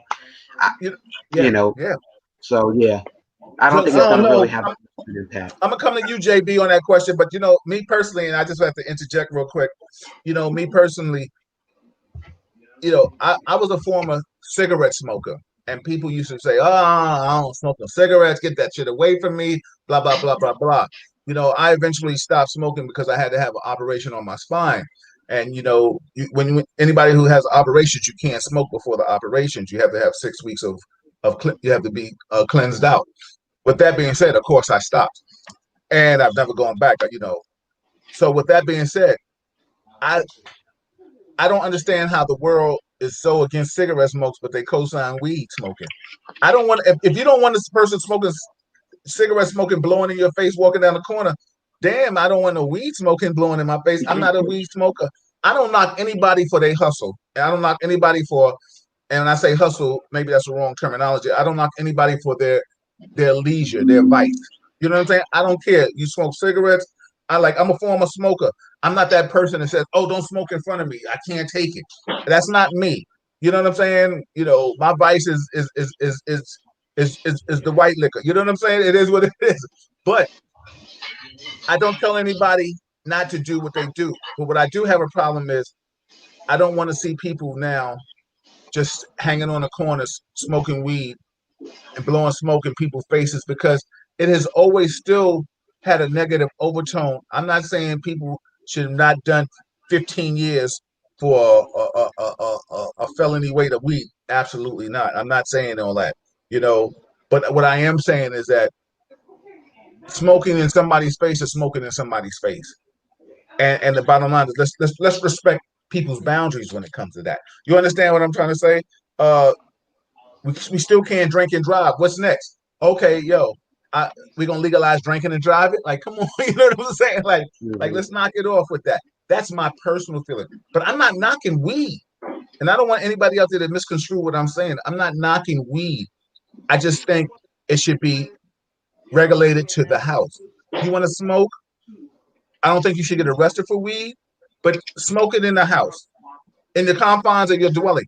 I do not think it's a cigarette where you can just light up on the corner and smoke weed. It still has because the bottom line is when we think about weed in white society, they're in college and they're having fun and they're partying, right? When we see weed in the black and brown communities, they're selling it on TV. You understand what I'm saying? So let's not misconstrue that negativity that has been perpetuated out there in the universe. You never see a white person out there in a movie selling weed. He's coming in the house talking about party. He got the weed bag. You know what I'm saying? But who's bringing it to him to the door? It's the black or the brown person. So that's my personal feelings, and I just wanted to get that in there. JB, what's your take on legalization? Well, I look at it a different way, Bill. I look at it, I guess, I've been retired, 9 years. I look at it a different way. I look at it as a cop, I should say. If weed goes legal, for all those people that were selling weed on the street that made their money to make their living or whatever, what are they going to do? Right. Once you can get it legally, now you're taking the business away from those that are selling weed on the street. So now what do? Now do they change their job to go into, now I got to go rob people. I got to go burglarize houses. Where does it, because you just took their business away from them. So now they got to get their hustle another way. So how are they going to get that hustle? Where are they going to go? What are they going to do? We could be looking at another pandemic as be a drug demic where they just sitting out there says, now we going back to the crack. Or now we're going to start robbing houses. Or let's go back to breaking into cars and stealing radios. Wow. I don't know. Rims you're right. You're right. Also, yeah. Where do we go with that? That's just one aspect of it. And then, as you said, talking about do you legalize drinking and driving? They haven't devised a device yet to tell if they pull you over, are you under the influence of weed? They don't have that device. So here it is. Hey, when you're smoking weed, your reaction is a little bit slow. Yes. So now here it is. If you drive in the car, it's a depressant. Yeah. and that something comes up to you now, boom, because you you thought you were making a move in time, but now you just hit that car or hit that person crossing the street. Yo, JB, it's totally different when you drive and be like, oh, boom, boom, boom, boom. Oh, wow. Yeah, Oh. that's what I'm saying. So it's where do you go from like, that? oh. And, and it didn't affect you yet. You're like, oh, did I just do that? Oh, what happened? Yeah, oh. You be like, because a lot of people don't understand in certain cities and states, and you get that medicinal card that says you can smoke weed. Because all of a sudden now you try to beat the system. Now you can't get a gun license. You know what I'm saying? Because you can't drive, and certain people you can't drive under the influence. So you know what I'm saying? You can't, you get pulled over. You can have weed in the car, but if you inebriated, because weed is a depressant, you sitting there talking like you Rain Man. No disrespect to the movie, but it was a good movie. You know what I'm saying? You know what I'm saying? And you talking about yo, that can be interpreted as under the influence. So yeah, well, I had the same situation last year. I had a student in the school, parent had to come pick him up. Parent comes to the school and the parent was high off, and then he goes in front of me, tells me, he says, oh, I got my weed card, so, I'm good. So, don't worry about it. But now the resource officer that's there in the school, he comes over and he says, excuse me, what? He says, when did you smoke weed? I just was smoking weed, but I can because I got my card. He said, oh, you just smoked how long ago? When? You were just smoking before you left the house? He says, oh, I can lock you up right now because you were driving under the influence. I can't let you take this kid from here. And it's the thing, that card's not getting you over. Now, see, if he didn't admit that he just finished smoking, there's no way to test somebody. We don't have the capability right now to test somebody if you're under the influence of weed, So you make it legal. I think if it goes legal, I think it's a problem. I hate to say it for the weed smokers out there. I know everybody wants it because they want to be able to do their thing, but I just think it creates a problem in so many avenues that we haven't even touched. That it's going to affect us greatly, and it's going to be a problem. Well, yeah, like I said, I personally, if you want to legalize it, it has to be done in the house, not in plain view. Kev, what's your thoughts, brother? That part I agree with you, Bill. You could you can make that a summons though on the street, right? Smoking on the street, just like drinking a beer on the street, right? We don't allow it. Why would you allow that? The test for it, JB, I agree with you. There's a problem with that, but we have that problem today, right? We can't test, people who are smoking illegal weed or legal weed, right? Like we've never been able to. What makes me a little nervous with it, and I'm not opposed to it, is what I haven't seen is the level of the actual drug in these, because now we're having these companies created, and they're creating better, stronger, more of a hallucinogenic weed than a weed that existed 20, 30, 40 years ago. You just don't get commercials alone, huh? That part makes me a little nervous. Yeah. We're making something that's more of a stronger hallucinogenic than we had previously.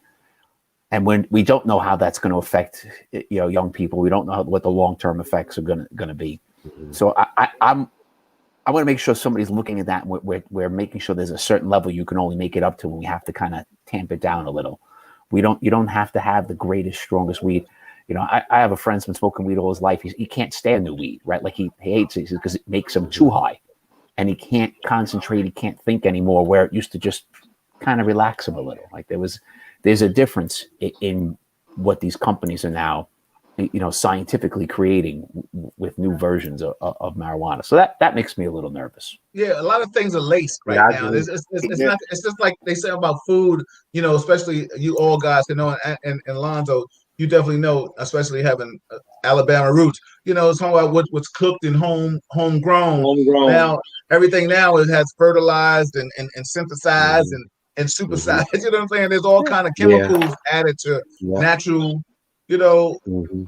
Natural product. So go ahead, Kev. Like you're so totally right. that makes me nervous. JB, I don't know if I agree with you on that I'm nervous that the kids are going to start breaking into things like I'm all for stopping criminal elements, right? Like I'm very happy we legalize gambling. I think we should do more legalized sports gambling.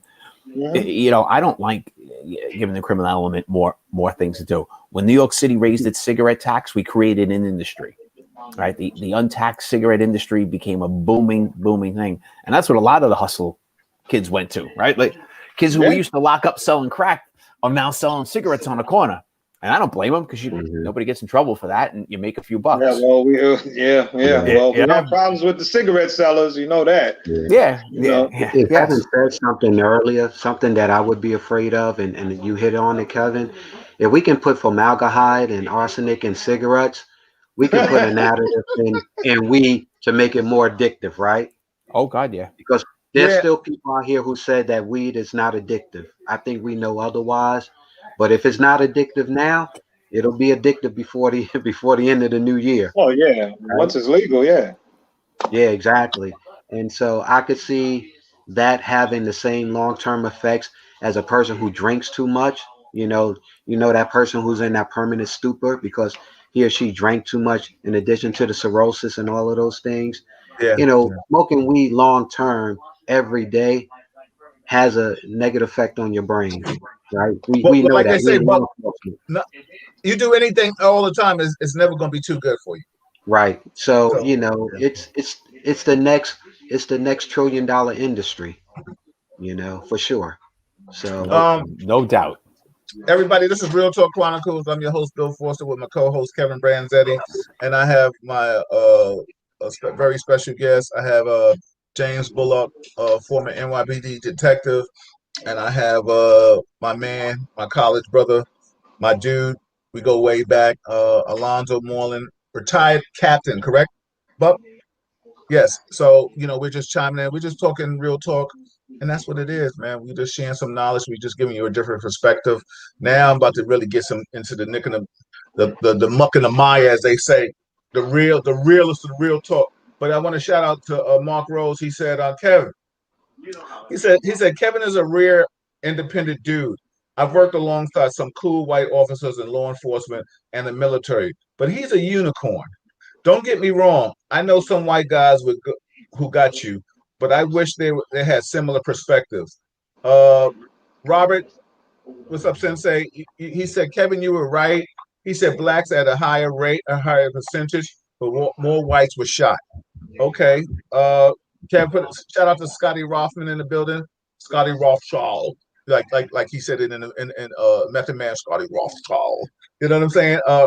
Robert said 2019 whites were shot, I think, if I'm correct, 370 times, and black shot 235 times. Okay. So now we're talking about shootings, right? And I'll come to you, JB, first. And don't think I got away from the culture thing. Let's talk about the shootings. We saw Walter Wallace.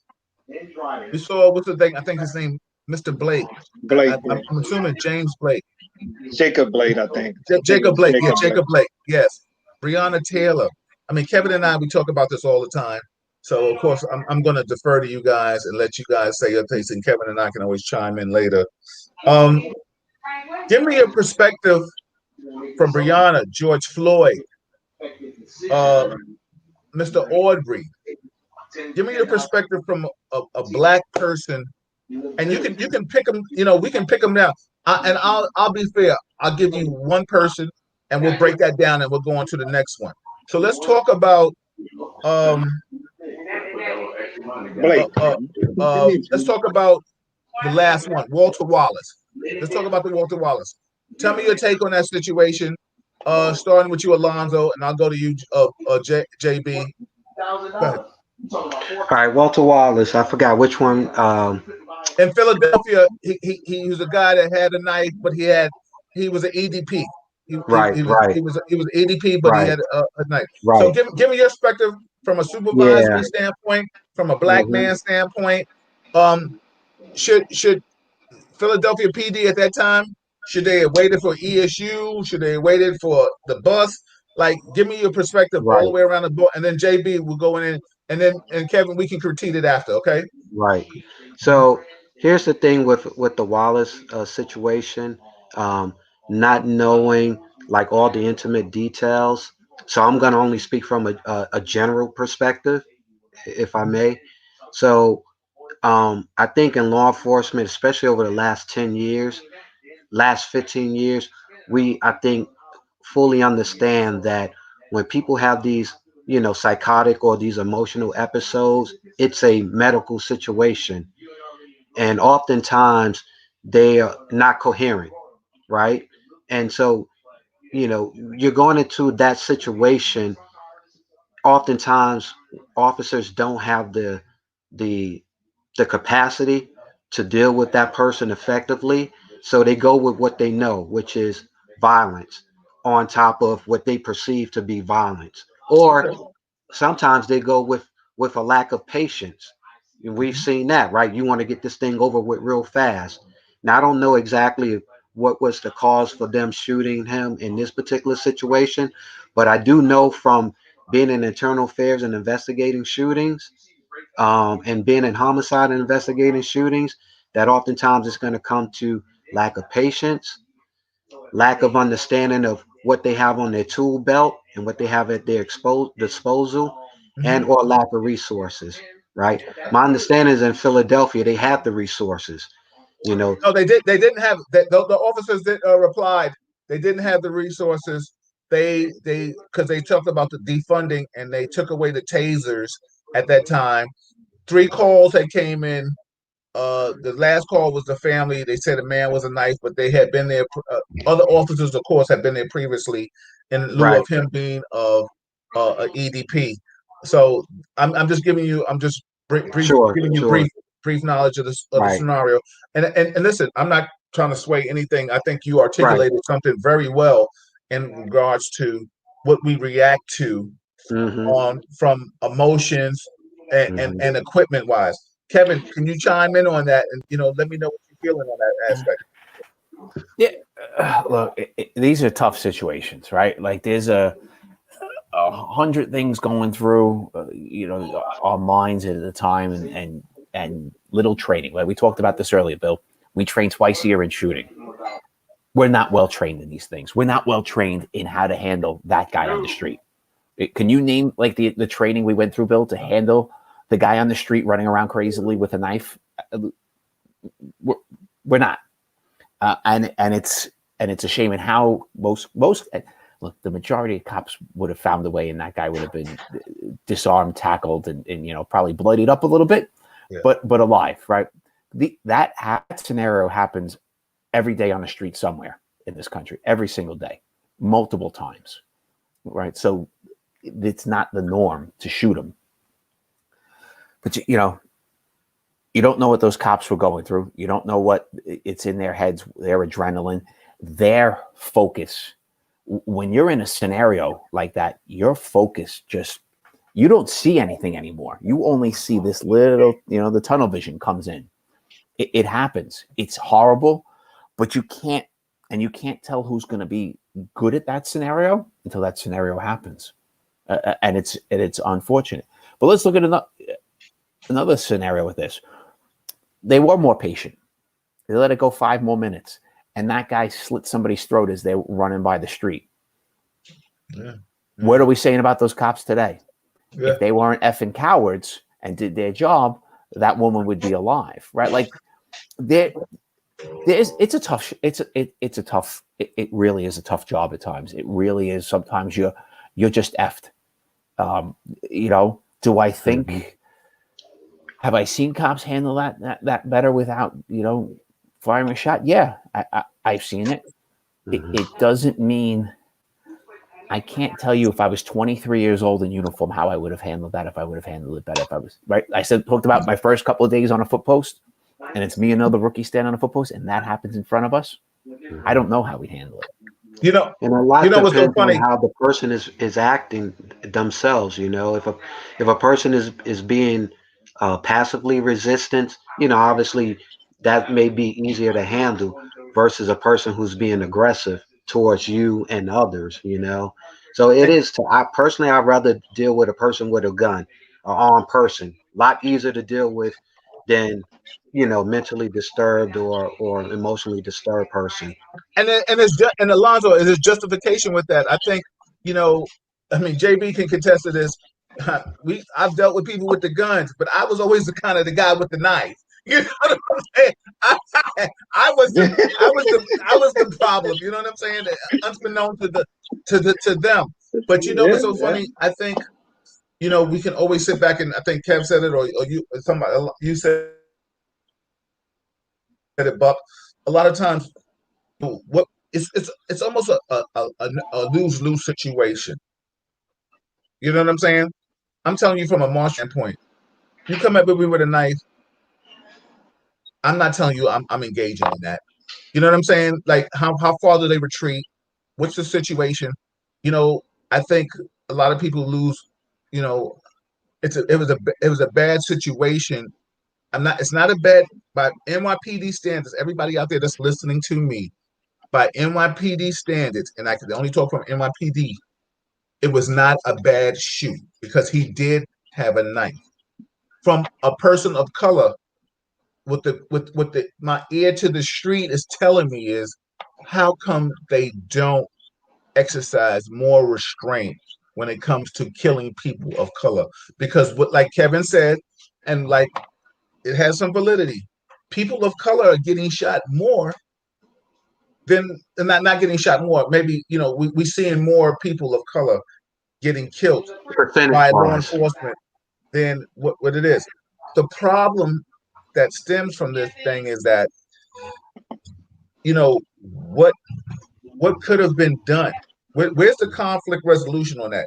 You know what I'm saying? Because the bottom line is, this dude right here had a knife. His mother was trying to intervene, trying to stop him. She couldn't. The cops backed up. How far do you want the cops to back up? Where do you want them to go? You know, they shot. It's a crazy thing. JB, what's your take on it? And then Kev, you can piggyback off of JB and go ahead, JB. What's your take on this? Well, I just look at it. It was, tactically, it's easy to play Monday morning quarterback, but just from being a street dude before I was a cop, like I said, Eddie Murphy always said it in his movie, so I wasn't always a cop. So in that situation with somebody with a knife, I'm like, all right, they got a knife. It's me and my partner. So I'm not going to give him the look that he's looking at both of us. I'm like, one of us was going to go and take his attention somewhere else. So for me, I would move somewhere else just to take his attention off of both of us. So now he's got to turn and look both ways. But that's just tactically, that's just a tactical thing. When the stuff hits the fan, I can't tell you how people are going to respond. You're going to respond the way, however you do. But like I said, that's me. Tactically, like I said, being a street person, being before, I know how to fight in the street. I know how to get crazy. I said, look, I'll pick up a garbage can and throw it and hit you on the top of your head. I don't have a problem with that. I say, if that's what I got to do, that's what I got to do. I say, I worked with you, Bill, and it's like I know what's coming out first. I know the first thing that's coming out. After we talk, if the talking ain't working, I know where it's going. And the thing is, the problem is where we have officers going to their guns. Granted, if they don't have the tasers, but going to their guns, the bottom line is, if you never had your chin tapped or you never tapped anybody's chin, you're at a deficit. You got a problem. You're not ready for combat. Because you're going from level 1 to 10. We've jumped over the verbal judo and all that. We went from 1 to 10. We went to the extreme. So it's that situation. Like you said, NYPD, their standards, it would have been a good shoot. Because if you take somebody that's well versed with a knife and they can come up, if we've had in NYPD training, Kev, I know you've seen that video where the guy gets up on you in no time with the knife and slices you up before you even get your gun out your holster. Right. He wasn't one of those type of people, but I don't know it, if I'm in that situation. So,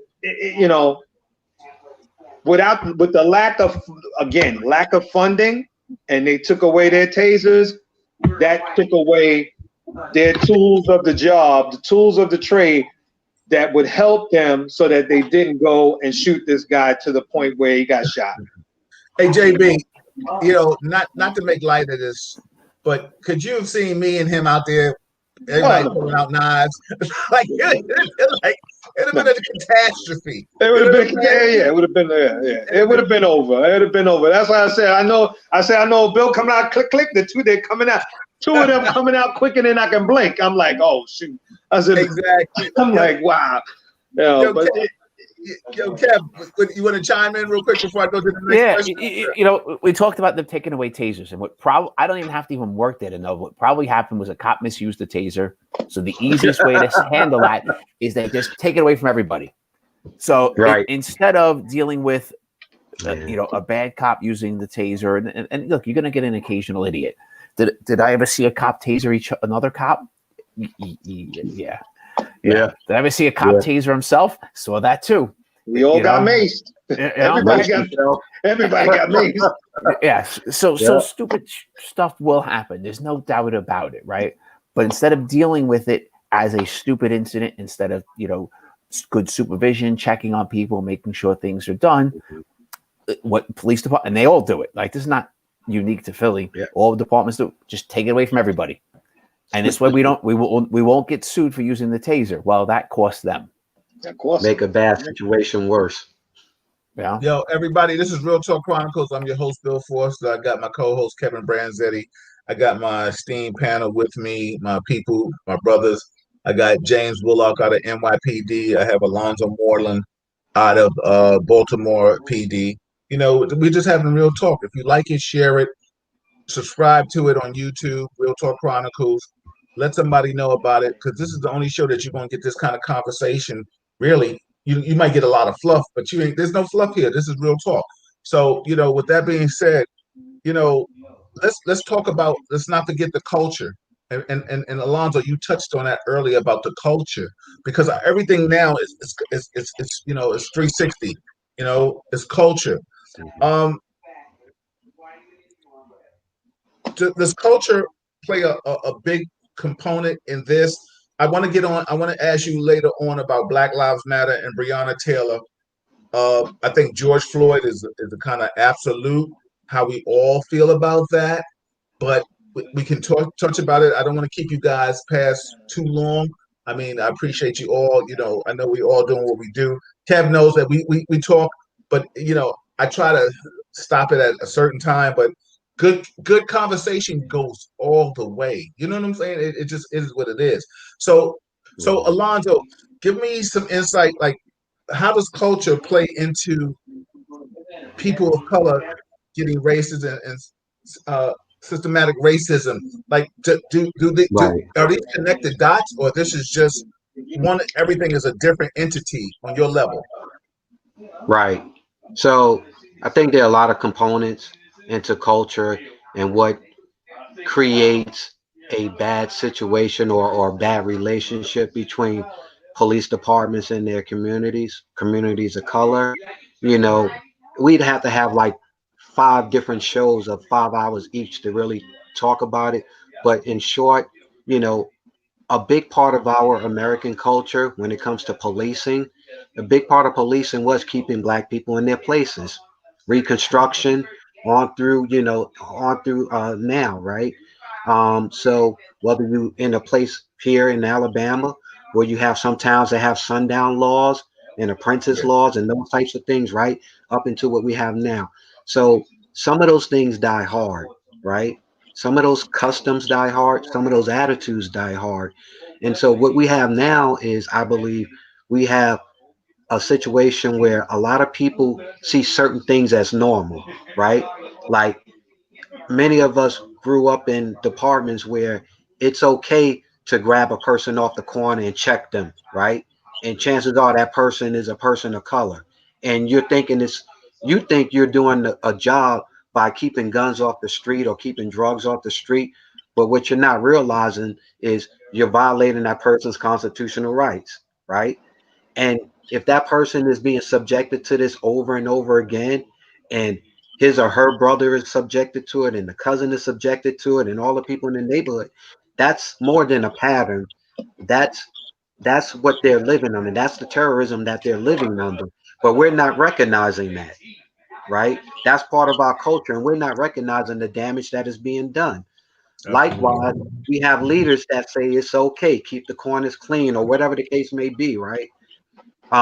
We have situations where people still believe that if a young black man is driving a nice car, he's a drug dealer, or he robbed, or he did something to get that car, and he doesn't deserve that car. And this, I'm not. Everybody, this is Real Talk Chronicles. I'm your host, Bill Foster. Alonzo Moreland was really breaking down some science. I think he's having a little glitch.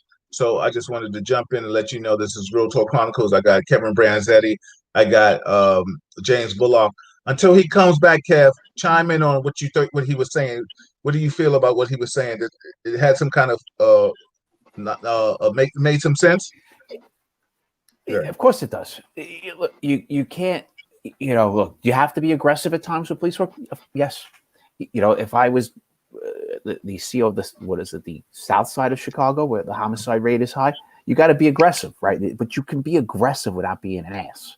And you just can't, you can't stop every human being you see on the street and throw them against the wall until you find your gun that night, right? Like that doesn't work either. The only thing I got with that, Kev, I'm listening to Alonzo when he said that, and the thing is, I understand. All right, that may be our culture, especially like when you talk about, we go into the project areas, talking about Lincoln houses or whatever, Mitchell houses, anywhere like that. I understand when that everybody's hanging out and they this and that, but the problem what comes up with that is if you have grandma or whoever makes that phone call and she puts in that call saying, look, we got drug sales here on this corner. These guys are hanging out. They all wearing white T-shirts, this and that.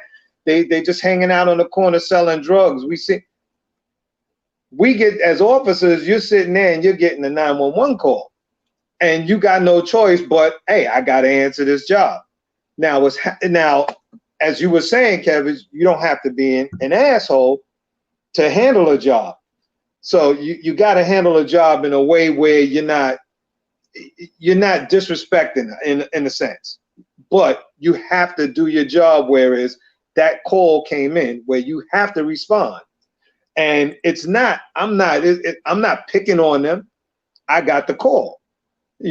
Everybody doesn't know, and that was the whole purpose of our UF 250s. When you stop somebody, you got to answer that call, but you don't have to be the jerk cop over there and disrespect them in a sense, call them out their name. You ain't got to slap them upside their head. You don't have to throw them up against the wall. Hey guys, y'all got to break it up. I'm getting calls here, this and that. Whatever you got to do to de-escalate anything that could arise, but to get them off the corner just because you got the call. That's the only thing I have to say when you talk about, where, you talk about the cultures and this is what we've been doing for years, or this is how we are, we're living in the projects. The heat up here is 90 degrees in here. The ACs don't work. So we're coming outside and we're hanging outside in front of our building. We live here. So that's the only thing that I say about that. I said, it's kind of like, is it being pro cop or is it being the jerk cop? I'm kind of like saying you're doing your job, but do it in a way that you're not being disrespectful. Yeah, absolutely. And there's a difference of too when you start to know a neighborhood, right? There was a difference in how I treated a kid on a corner that I knew sold crack. Mm-hmm. Then I treated a kid or a guy who's hanging out in front of his building because it is 95 degrees out and he's going to sit outside and have a beer. The kid on the corner selling crack who's drinking a beer, he's getting a summons and probably getting his hands cuffed, and maybe I'll give him the summons in the precinct because I knew who he was and I knew what was going on there. The guy in front of his house, he's going to get a handshake at the end of that conversation. And I think some of us make that mistake, and I see some cops make the mistake of it's one. We have one policy for everybody, and you can't. You can be a little more aggressive on some areas, and that comes with knowledge and street smarts and things. you know, those kids going back on the corner deserve to be treated a little differently. You know, it doesn't mean I still have to disrespect them. You know, I still never called them a name. I still never cursed at them. You know, didn't need to do that, but I didn't let them push me either, right? Like that was never float. Of course. Yeah. I mean, yo, Alonzo, you were giving us you was breaking down some good knowledge to us before you got disconnected. I know you're back now. I don't know if you remember where you left off. If you want to piggyback off where you left off, go ahead, and then we could it's an open forum and we just chopping it up. Because after that, I want to go into like what do you and JB think about Black Lives Matter, and then I want to ask you about the Breonna Taylor shooting, and then maybe we'll wrap it up. But go ahead. I'll just quickly add to what I was saying. You want to change the culture, get good leaders, and make sure that leaders are responsible and accountable, and that the leaders make their people responsible and accountable. Like with any organization, if you want change, it starts at the top. If the leaders want change, change will happen, right? And that's where we have to go. We can't afford to continue to be in a situation where we sanction people doing things the wrong way by allowing them to continue doing things the wrong way and not make them accountable. And if accountable means that a person gets reprimanded or lose their job or go to jail, then that's what it has to be.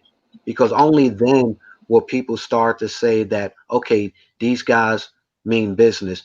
They are doing it the right way. They're making sure people are accountable. They're treating us with. Okay. Yeah. Go ahead. Go ahead, JB. Pick up on that. Well, no, I was on that with the same thing where he was saying that. I was just ready to jump to the Black Lives Matter, but no, we can do that. Hold on. I just want to say to everybody, this is Real Talk Chronicles. I'm your host, Bill Forster, with my co-host Kevin Branzetti. We come to you every Wednesday, and we just talk about politics and law enforcement and politics. It's just trying to make a world a better place for you and me. It's a whack song, but I ain't singing it. You know what I'm saying? But it sounded good. You know what I'm saying? Yeah. It's a true statement. Shout out to everybody that's chiming in. I see you, Buck. I know you're back in. It's all right, brother. My cousin Kendra said, tactfulness seems like an art in those situations. I think, it is. I mean, we could talk about that. I think what all of us here deemed, have a gift. When JB and I started working together, and when Kevin and I started working together, the gift only came after the arrest. You know what I'm saying? Because we had to implement, like we came in a drug prone situations where we built up evidence against you. So it was almost like, catch the mouse. You know what I'm saying? Like we're the cats and you're the mouse and you're trying to run. But don't turn into the rat, because you turn into the rat, then I'm turn into the tiger. You know what I'm saying? Let's not get this shit twisted. You know what I'm saying? Like we're gonna win. You know what I'm saying? And like John Cross always called me the professional, because like I didn't lose, and the only way you got away from me is whether God wanted you to get away, or the winds of Allah, somebody let your ass get away from me, JB. Because I mean, let me tell you something. A story ain't true unless somebody co-sign it. JB has seen me go in the building against 4 and 5s. You know what I'm saying? Oh yeah. You know what I'm saying? And then come in and the best thing for me as a ghost to him and anybody, the dots or whomever I ghosted, was that they be like, yo, they feel secure. Shout out to like Mike Hensel's. But then to understand that they can come back into police mode, and if they saw me, because they've seen me in the buildings with the 4s and the 5s, handling my business. You know what I'm saying? Taking my niche to another level. But like Kev, like when we talk about tactics and we talk about policing, when you and I, after we had the dude in the cells, 6 bodies or whatever it was, and we told him, yo, listen, man, it ain't personal now. You know what I'm saying? It's business. We'll get you McDonald's. We'll get you this. We'll get you that. But you know, you're not gonna call me out my name and think you're gonna get a hamburger too. You know what I'm saying? Yep. You're not gonna get that. We bought many Yeah, many a you're not man gonna get lunch. that. That's how you Let me do tell it. you something. They have eaten the same time we have eaten. Kev, because Kev has taught me this. When we after we make arrests and we have them in the cells before we do that paperwork, sit down, enjoy your food. You know what I'm saying? Because now we on city time. You That's know what I'm right. saying? That's it. Right? JB, Yep. you know what I'm saying? When Yep. we started working together, Yep. right? Yep. We come That's back, it. we go get our food, we That's come back it. and we do what we have to do. Yeah. Everything else, overtime it was what it was. You know what I'm saying? And We then we enjoyed head to the fish. bingo. Yeah, exactly. Shout out to Gerald Evans. Shout out to Yvonne Rodriguez in the building. 2-8 strong, baby. We love you. You know, we 2-8 here. But you know what's so funny, JB, until Alonzo comes back, and he's coming back now. Give me your ideology, your thought process on Black Lives Matter. Just, you know, you for them, you're not for them. Kevin and I have Well, the talked about first this. thing, I'm for Black Lives Matter, but the thing is, I felt the way they presented the title Black Lives Matter, I think it should have been Black Lives Matter also or Black Lives Matter too. This way you're including everybody, because by just saying Black Lives Matter, I feel in which a lot of other people, the other side, are feeling that You can say white people. that You only got that to this that is my that, show. they're just I'm trying to be politically correct. No, you No, but yeah, it just ain't no way you can be politically correct when you say white. It's white is white. Go ahead. it's just like, okay, if you look at it, it says white people, they want to look at it and just say, oh well, now you're just categorizing it as you. And then if you notice, everything that's swirled off of it, now you got the Blue Lives Matter, you got Cop Lives Matter, you got the All Lives Matter. Everything swirled off from that. But I think it would have went over a lot smoother by saying Black Lives Matter also, or saying Black Lives Matter too, which way they just saying, in other words, saying if I started it that way, it's like saying, look, we matter also. We're included. We don't want to be excluded. We want to be included with everyone. That's how I feel about it. Like I said, I believe in the movement. JP, and that's the one thing about Real Talk Chronicles. It's your opinion, so there isn't any Yeah. right or wrong to that. Let me just say this though. I personally feel, and I've said this to Kevin and anybody else. Listen, I personally am tired of white people telling me what I should say and how I should say it, and how they perceive it. You understand what I'm trying to say? And I say I all got that you. to say that the bottom line is, listen, when we say Black Lives Matter, we don't have to say two. We're saying Black Lives Matter also. That's all we're saying. Now, if I got to No, say also, no, hold well, on. that's No, the no, I thing. get what you're saying. You're saying they should say two. You're not saying you disagree. I'm just saying you're saying how it pacifies the beast. Do you understand what I'm trying to say? Say the alternative to that. You're not saying Black Lives Matter more. That's Just as much. what We're not. But everybody knows that. So I think Exactly. when people say Black Lives Matter, everybody knows what we mean. Everybody. Yeah. It's you don't have to pacify. Just like I don't think you have to put the end of it on there, but I'm no, saying, nobody. no. You can It's interpret the it. same, right? It's the same argument. Now, granted, it may be a bad analogy, but when LeBron James played out his contract with Cleveland and decided to sign with Miami, people say, "Well, I'm not angry that he left. It's the way he left." Come on, you angry that he exercised his ability to leave? Yes. And it Yes. didn't That's matter if he fact. would have did it. It didn't matter if he would have, did it in private or did it, on the broadcast like he did. You were angry that this young man exercised his right to free agency after he played out his contract, right? Black Lives Matter. We're in a country that has over 400 years of oppressing people of color. And when you think about it, you have to defend voters' rights. You have to defend free education. You have to defend separate but equal. It's not separate, and it is separate, but it's not equal, right? In every turn, any progression of black and brown people is met with resistance. This is no different. Look, we're in a country where you have to fight just to be seen in a hospital. We're in a country where you have to fight to sit in front of a bus. We're in a country where it was against the law to drink out of a damn water fountain. Okay? So you can take it however you want to take it. When people say black lives, everybody knows what that means. You choose to be offended because that's what you choose. And Not hold saying on, you, hey, yo, James, Buck, or you, Kevin, stay but that's right it. there with me. Stay right there with me. I want to shout out Susan Rios. She has a spoken word thing coming up, but she said something so articulate. She said, "Why must we continually make it smoother for whites? Aren't they comfortable? Aren't they comfortable enough in their privilege? Isn't that the emphasis of significance? You know what I'm saying? That's a factual thing.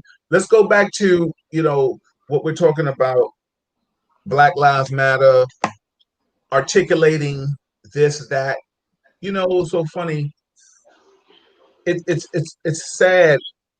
And Kev, you and I talked about this. JB, I'm sure you're probably in the same groups that I am.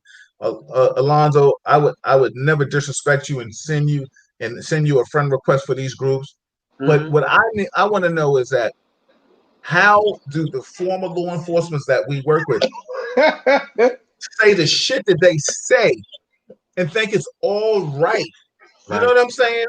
And Kevin and I talk about this all the time, and that's why Kevin, in a hood terminology, I f with you. You understand what I'm saying? Because like we could talk about you know bleed blue. We could talk about a lot of things, but you're fair, and I think that's what only people of color. That's all they want is somebody to be fair. You understand what I'm saying? I like Alonzo's fair. Like we're fair because when we see our own, we already understand. Like we want Kevin Branzetti's to pull us over and just either if you're going to get issued a ticket, you're going to issue the ticket, or whatever the case may be, you're going to do what you have to do, and that's what it is. But still, don't disrespect us. You know what I'm saying? Because the bottom line is men. When you go to the bathroom, everybody stand up. You know what I'm saying? And they want that respect. I mean, I think that's why your career has been so stellar.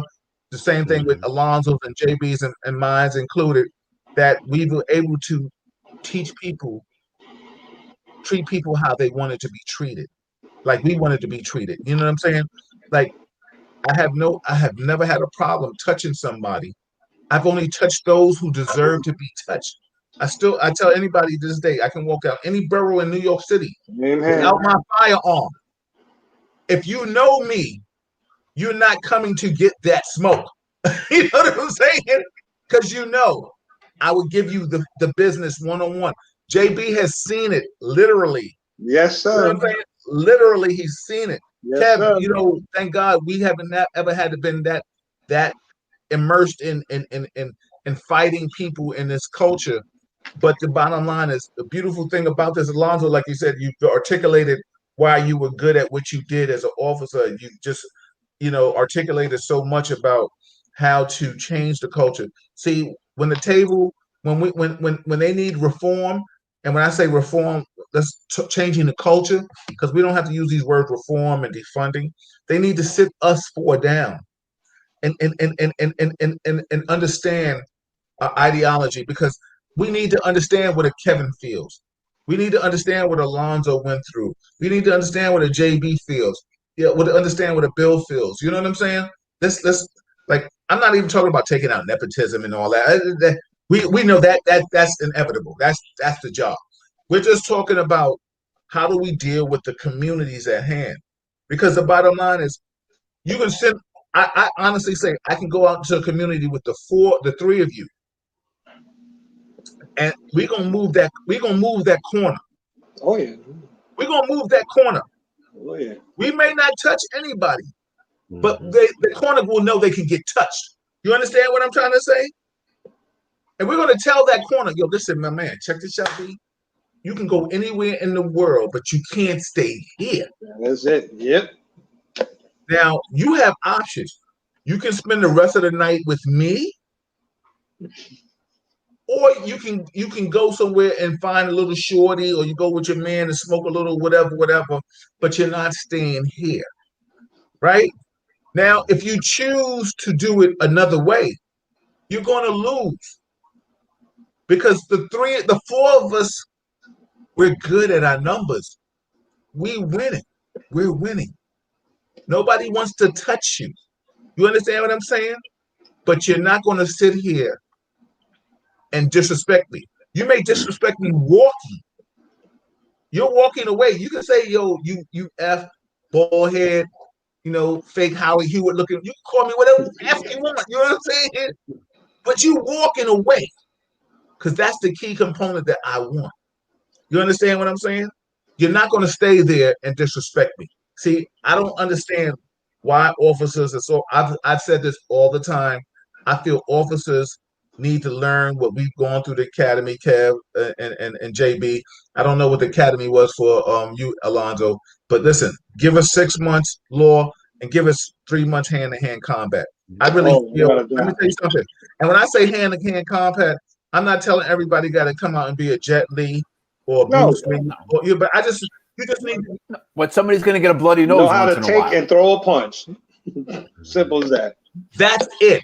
Because as inner city kids, Alonzo, you from the East Side, JB, you from the BX, Kevin, you from Queens, I'm from Harlem. Listen, we were taught. It was embedded in our system. Mommy said, "Don't come home without the shit I sent you to school with." Right? Yeah. But also, we didn't talk a big game when we know we didn't, know how to back it up. And you treated the man with respect, because here's the deal: you talk to a man like he's supposed to be talked to. Chances are, more often than not, he's gonna give you what you want. You want that corner? Yo, my man, I need that corner. You know what time it is, right? All right, I got you, officer. And he's stepping off. Yes. But if you come at him yelling and screaming and cursing like like you King Kong, now you might catch the one that may challenge you. Now what? Now what? Yeah. Now you're taking a situation where you could have left the man his dignity and he would have gave you the corner. Now he's challenging you. Now you may have to get out there and save face, because if you don't, you can't take that corner ever again, right? So now you're gonna put your hands on him. Yeah, you just made a simple situation into a possible deadly situation. And selling the wolf tickets. Don't selling wolf tickets. Right. Yeah, because you're selling wolf tickets and King Kong buy them, you in problems. You got problems. Everybody loses. Everybody loses. Let me tell you something. Shout out to my cousin Kendra. She said, so true about being fair. It boils down to simple common decency and humanity. It really does. Let me tell you something. Everybody, officers need you to hold yourselves to accountability, because the bottom line is, I think the worst thing that's ever happened to me 2 times in my career that I've got caught emotionally is when somebody called me out. It was one time in a 2-8, and shout out to my man E-Dubs, Eddie Warren. He was like, "Yo, don't let him catch you, man." And anybody that knows Eddie and I, he's my longest tenured friend. Our parents knew each other before we were born. We were in the sandbox together, and Eddie Warren was like, "Yo, don't let him catch you." And the dude was like, "Yo, you Tom, Dick, Harry." I was like, "Oh my God." You know what I'm saying? Like, I'm not used to nobody talking to me like that. You know what I'm saying? And then, it was one time, JB, we was in the Bronx, man. And, shout out to the Jumbos and the cats like that. You know what I'm saying? Like, dude was like, "Yo, we was on Walton Avenue, I think, or dude was giving me the business after we apprehended him." And this man was like, "Yo, Aki, you wrong. He out here selling. He's selling drugs to feed his family. Huh? You know what I'm saying? Like, are you and you wrong for locking him up? You were Tom, Dick, Harry, and he caught my feelings, man. He touched my vein. He was calling me all these names in front of the white officers, and I couldn't I couldn't understand it. And my emotions was, JB, I wasn't even entertaining that. So I told the whole field team to break out. I told the whole field team, go. So I remember Sammy Rivella was like, "Yo, Bill." I said, "Yo, Yeah, hey." Sammy. I said, "Yo, get out. Take the suit, sergeant. Everybody, field team, go to the next set. I got this." And dude was looking at me like, "Huh?" And Jumbo said, "Yo, I'm gonna stay with you. A story ain't true unless somebody can co-sign it." Yeah, there you go. Yeah. So people would look, and JB, you got more stories because we worked together for years. So I told dude, I said, "Yo, after they pulled off, I swear, we literally together watched the cops pull off. We looked, they looking, I'm looking. So when I turned to dude, I said, "Yo, my man, check this out." I said, "Your verbs and adjectives were crazy. I want to see if your hand game is as good as your mouth game, right?" He said, "What?" I said, "Yeah." I said, "I've never had nobody talk to me like that. I need to understand if you can fight as good as you can talk." He's like, "Officer, what's wrong with you?" I said, yo, B, listen, no, let's not change this up right now. Yo, his people was like, "Officer," he was upset that he saw his friend get arrested. I said, "I know." I said, "I'm upset that he talked to me a certain way. I need to," you know what I'm saying? I said, "So everybody right now has feelings. I need to see if his feelings is as good as mine." I said, "I need to see what you want to do." Lo and behold, real talk, dude was like, "Yo, I'm sorry. I just got caught up in another place. I apologize. Do you accept my apology?" I said, "Yes, I do. You can leave the corner now."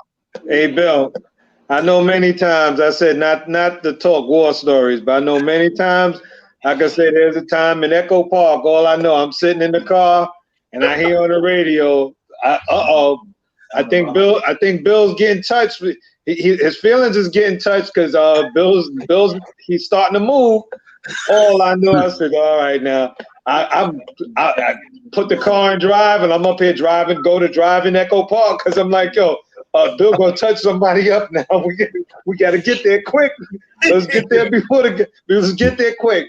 But I didn't want to go into it. I'm not gonna go any further into it, but it was I knew when like I was saying, JB, a story ain't true and then somebody co-sign it. And let me tell you something, JB, we've worked together, and I'm just saying this is about knowing your niche and being a police officer and knowing what you did. JB, correct me if I'm wrong. I've gone in buildings, put people in cuffs, and when the field team come, they were already sitting on the stoop in cuffs. Is that real talk? That's real talk. Real talk. That's why I say I know when Bill get quiet, Bill put that lip in his mouth. He be like, "That's it. It's over. It gets to be over." Yo, and God is good, man. Yo, everybody, this is Real Talk Chronicles. That was just a brief thing we could share a little war story. It was just a beautiful thing. I mean, narcotics was narcotics. We had a great time. Yo, before we go, Alonzo, I just want to ask you and JB, what's your take? Kevin and I already know this. We talked about this all the time. And, Kevin can chime in if he wants to. Kevin Branzetti, everybody, my co-host, just giving him so much love. I appreciate all the things that he's doing and things of that magnitude. But I want to ask you, JB, and I want to ask you, Alonzo, just give me your take. What are you knowledgeable on the Breonna Taylor situation? What do you take about from that situation? And I'll start with you, JB, and I'll come to you, Buck. Go ahead. With the Breonna situation, it's like, because I've been in the same situation, when I was in the homicide task force team, where we had the search warrant and all that. My take on that is, if you're going there, if they went to the apartment, even if they had a search warrant, no knock search warrant, I feel the minute that the gunshot came, the gunshot from inside came out, I think they should have just took cover, waited for ESU, for the emergency service or whatever to get there, and just contain it. I don't think they should have went in there just shooting to be shooting and not knowing what you're shooting at or where you're shooting. I think they should have just isolated and contained it and waited for the emergency service team or whatever to get there for them to do it in an appropriate way where no one was going to get hurt to that point. That's how I feel, because that same exact scenario, I was in that situation, and the field team followed up and was shooting in the building. Granted, in the apartment, no one got hit, and the guy ended up crawling out, but we were just lucky that nobody got hit. And that was the whole thing with it. So my take, shot comes out, you knock on the door, police, whatever, you coming in with a search warrant, shot rings out. You know what? We don't know what's in there. Contain and isolate. Let emergency service get there and handle it the way it should be handled. That's how I feel. Kev, do you want to chime in, or you want me to go to Alonzo first? We'll go to Alonzo first. Yeah. Go ahead, Alonzo. Okay, well, it sounded to me, unless I'm wrong, it sounded to me like they only had like 3 or 4 officers making that entry. Is that true? The field team wasn't the normal 6. It wasn't a normal 6. Right. So to me, if you don't have enough people to make an entry, you don't make an entry. That's like stupid, right? That's a death threat, either to you or the other party. So that's one thing. But based on what I read and what I heard, unless I'm not hearing the accurate information, how in the hell did they get a search warrant in the first place? You know what I mean? Somebody lied or the judge didn't read. Somebody lied or the judge didn't read, or maybe a combination of both. Because what I read, there's no way in the world they should have been able to get a search warrant for that place. Right? So that's number one. And again, it goes back to accountability and responsibility. Somebody knowingly allowed them to execute a warrant in a place that they probably didn't have enough evidence to write a warrant for in the first place. And then somebody didn't do their job by reading that and vetting that search warrant before it was signed. And then on top of that, they make an entry with inadequate resources, i.e. not enough people, right? And then all the other tactical things that go on there, like from start to finish, that was horrible, maybe even criminal. And somebody's got to pay. Somebody should pay. Absolutely. Because you can't make those types of decisions and then on the back end say, well, know what it means to be a police officer and we have to make split-second decisions. No, you planned that. That was planned out. That wasn't a split-second decision. No, that was something that you either fabricated or you just did a shoddy job of investigating from the very beginning. So in my book, unless I'm reading inaccurate information, they didn't even have enough probable cause to write a search warrant, much less a judge signing it. And then there's no way in the world you do a warrant where you believe if you're asking for a no-knock warrant, that means that you believe there's a good chance of violence, right? Or a good chance of something bad happening. Why in the heck would you go in there with 3 or 4 officers, right? And somebody allowed them to do that. So, and what's so funny, Kevin and I know that, JB and I know this too. A no-knock warrant. Sometimes we can ask. It's the easiest thing to ask for ESU. Let them go first, absolutely. Right? You know I did a couple of thousand search warrants as a detective and as a supervisor. Hell, I was the ram man. I was the shotgun man. We know how dynamic that thing is and how quickly it goes. That's not anything to be taken lightly. And if you're going in like that, that means you don't have any respect, not only for the people inside, but you don't have enough respect for your team to prepare properly. And you don't have enough respect for the system, and the dynamics that go in there. So I have problems with that all the way around, all the way around. Kev? So a few things, because there's a whole bunch to hit on with this. This is on the list of, reforms that need to get made. It's the openness, right? Alonzo, you said a couple of times, but I'm not sure we're not sure we're not even sure how many cops went in. I don't think we factually know that. Right. And that's ground ball. Like it should be known it was a 6-man entry team or a 4-man or a 3-man. We should know that. Like, that's an easy fact. So the openness is awful. And almost every police department is guilty of this. When there's a bad incident, we cover it, we hide it, we hope most of them hope it disappears. Instead of, we need to have, my suggestion with this has been, you should have a set team already in place where the police commissioner or whoever's in charge, and a couple of local politicians, a couple of community leaders, a couple of people from the clergy meet quarterly and just kind of talk about police relationships, community things in general. But when an incident like that happens, there's an automatic meeting. So they get the inside scoop of what went on. I get sometimes the police commissioner can't come out and say my cops effed up. Sure. Sometimes that's a tough place to be. And if there's a criminal investigation going on, there's even less they can say.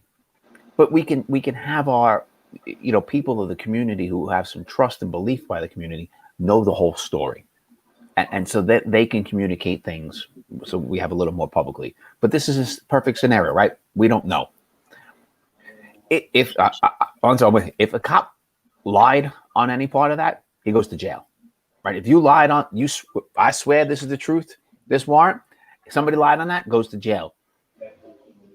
The extent of the charges, I don't know, because can you charge the aftermath of what happened? Maybe, but you get locked up. I got no issue with that. It sounds like somebody did shoddy work on the warrant, right? I mean, I don't think that's arguable at this point. Nope. Was it criminal? We don't know. But the field team, I don't know if anybody in the field team was the one who got the warrant. Right. I know, like I've done it both ways, where I was the affiant on the warrant and I'm part of the team going in, and I'm the affiant on the warrant and I'm sitting outside of my car and the issue's going in. I'm doing this, right? Well, who doesn't ask questions? Well, there's questions, but if you're the field team, you're the team going in, you're asking questions of who's home, what's there, what are you expecting, I don't blame anybody in the field team if they're not the affiant, right? And JB, we can argue, is it the right, thing to fire back to take cover? Maybe, but maybe there wasn't cover. Maybe there wasn't adequate, right? Like he got shot, right. and like the only thing there is this crappy couch. You're right, and that bullet went through it already. So you're like, right. You're gonna throw a couple of rounds back and then back out. Did they do that? Yes. It is very, very hard to say. So there's a lot of questions in this one. And when did this happen? How many months ago? Was it a year ago at this point? Yeah, about that. We shouldn't have questions at this point. Right. We can. Yeah. I would enjoy the conversation if we knew all facts that went on, and we can argue then, right? We can argue. Well, I think tactically they should have tried this, but we're making our best guess on what transpired, and that's awful. I'd like to know what was in the search warrant. Right. And that's part of the citizens' problem with us. We can get a homicide tonight, and with some good leads, we know exactly what happened. We wrap up that investigation in a couple of weeks, right? Worst case scenario, it may take a couple of months, right? And that's because people are not cooperating with us, and we got to go find our evidence. And police work, when you're involved in a police shooting, all the evidence is right there. All of it is right there. All your participants are right there. And people are legitimately asking, wait a minute, everything is right there. All the reports are right there. What's taking so long, right? An investigation is an investigation, regardless of who's on the end of the investigation. Good investigation work, when everything is right there, should not take a year. Right. What's so funny? That is so eloquent the way you put it. I'm going to, and Kevin, I hope you okay with this. I'm going to invite these gentlemen back if they want to come back next week. If not, hopefully, whatever you're always welcome to come back. And I'm going to invite Pastor Kevin Graves, and I'm going to reach out to maybe somebody else, because let's talk about what's a good investigation.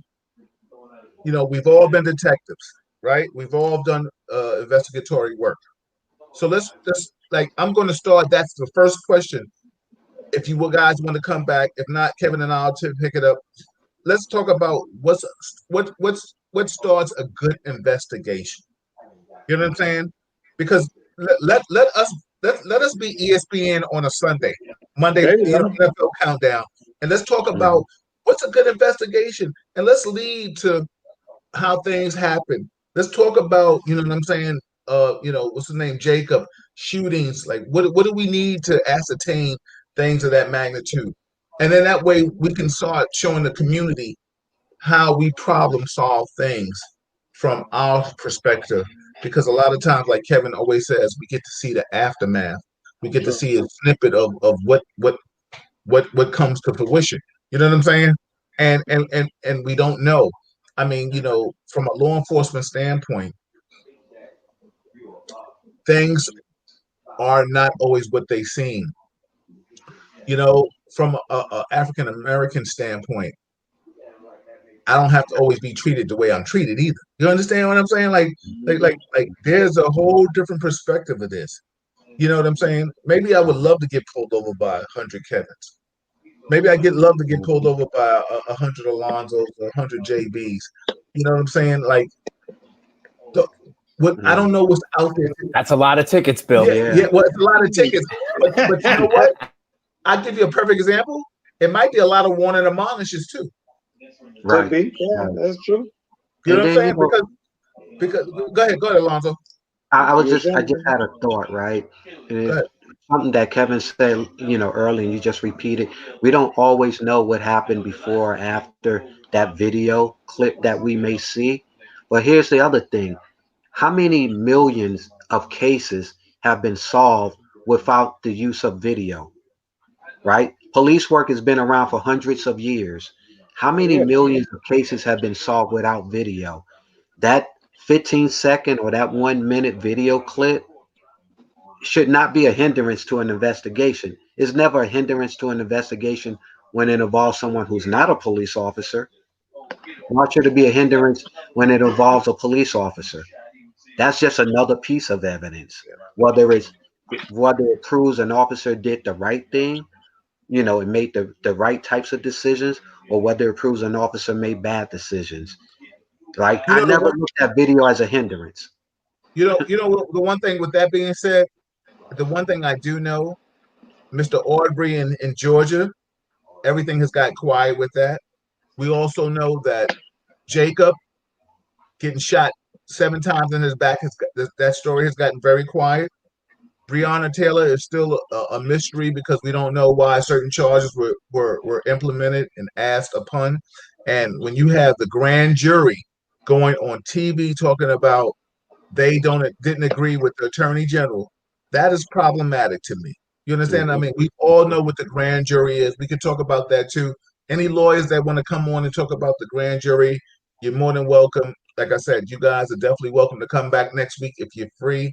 Kevin, I'm going to ask Pastor Graves to come back and talk about it because we still need to understand from a community standpoint what is it that we need to do to be better people. You understand what I'm saying? But the one thing I do know, like I always tell people about stop, question, and frisk. You can't have little Alonzo, you can't have little Kevin or little Bill or little JB walking down the street and getting pulled over, and you stop, question, and frisk me, but you ain't stopping, question, frisk them damn 5 month efforts on a corner, and they've been there for 12 hours. That's why the stop, question, and frisk was so wrongly used, and then people changed it because you know what's funny? John and Jane Q. Public were getting stopped, and you wasn't stopping. Disrespect to these names, Pookie and Ray Ray, and Mhm. and you know what I'm saying on the Mhm. corner. They were there all day. You know what I'm saying? So it is what it is. Shout out. This is Real Talk Chronicles, everybody. I'm your host, Bill Forster, with my co-host Kevin Branzetti. We are in Real Talk, Facebook Live, YouTube Live. Like it, subscribe to it on YouTube. Celeste said, "Have you ever heard?" I'll ask this one question for you guys. Have you ever heard of the bill drafted in Florida that will allow someone to shoot another person for looting? I feel that will be a path for vigilantes. Anybody want to take it, Kev? You? You can't shoot somebody for looting. That's just beyond me. It's freaking property. Yes, it's my property. But I tell you, if you remember back to the 90s, the LA riots, I remember the video of like it was the Korean store owners with the automatic weapons, on their roofs protecting their property. Mm-hmm. Like Purging. It was like the movie Purge, right? Yeah. What are we doing? Right. Get better. I'm not just saying like, all right, just get insurance and insurance will cover it, right? Like cities and mayors made mistakes and let people, we put a blind eye to that. And I don't care what's going on in the world. We don't allow it, right? You got to let the cops lock people up at that point. But shooting the answer, right? Just allowing cops to do their job. When we have a protest like that, when protest turns into violence, it's not a protest anymore. And we need to handle it that way. But there's no way in hell I would support shooting, looting. Come through my front door, I got a different story for you. Yeah. JB? I agree with Kevin. There's just no way in the world. There's just no way. I can't see it. Lawrence? Yeah, I agree. It kind of goes back to a conversation. We in this country, sometimes we value property. Not sometimes, oftentimes we value property more than we value lives. It's like the person who say, wow, it's a shame that that person got shot by the police, but we just got to stop this looting. How about it's a shame that people were looting, but we got to stop these unarmed persons being shot in the back by police, right? Yeah. Which one is more heinous? Which one is more valuable? I'm not saying property is not valuable, because I want my property just like everybody, wants theirs to be protected. But if we get to the root problems, we won't have those ancillary issues like, rioting or demonstrations or looting, right? Awesome. You can't Everybody, treat cancer with a Band-Aid. Sorry. Go ahead. No, I'm sorry. I just said you can't treat cancer with a Band-Aid. Not at all, man. Everybody, this is Real Talk Chronicles. I'm your host, Bill Forster, with my co-host, Kevin Branzetti. And we were just chopping it up. There's so much to talk about. Gentlemen, if you want to come back next week, you're more than welcome. If you're available, please let me know, sidebar me, and I will send you the thing so Kevin and I, we can continue, because I want to ask you all about being like blacks in law enforcement. Like, what did you feel about that? What was the other question I just asked earlier? Anybody remember? See. Exactly. That's it. We'll figure You it asked out. a lot of questions. No, I know, but I'm just saying about having Kevin Graves come back. We want to talk about, just from his standpoint, what did he feel? How does he feel about, religion in the homes? Are we losing that? You know what I'm saying? Like, yo, listen, this is Real Talk Chronicles. I got JB in the building, James Bullock, former Narco Ranger, TNT. Got Alonzo Moreland out of Baltimore, B more baby, holding it down out there. My old shout out to our Hunter alumni. We're Hunter alumni, baby. That's what we do. You know what I'm saying? Hunter Hawks in the building. Shout out to my man Kevin Branzetti, definitely for always being that dude that's willing to have my back and converse and answer the tough questions. I appreciate you so much.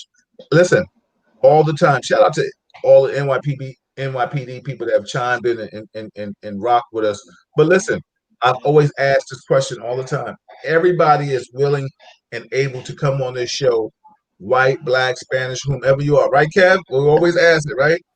Come on the show. You can talk about what you feel about law enforcement.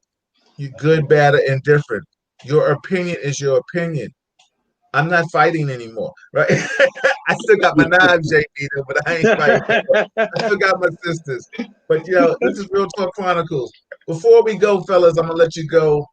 Kevin knows this is what we do. My cousin always said, she said, I have to use that one, Billy. Your verbs and adjectives are crazy. Yeah, they are. Some people, addiction gets diluted. JB, I'm going to start with you, and then I'll finish with you, Alonzo, and then I'll let Kevin close out before I close it out.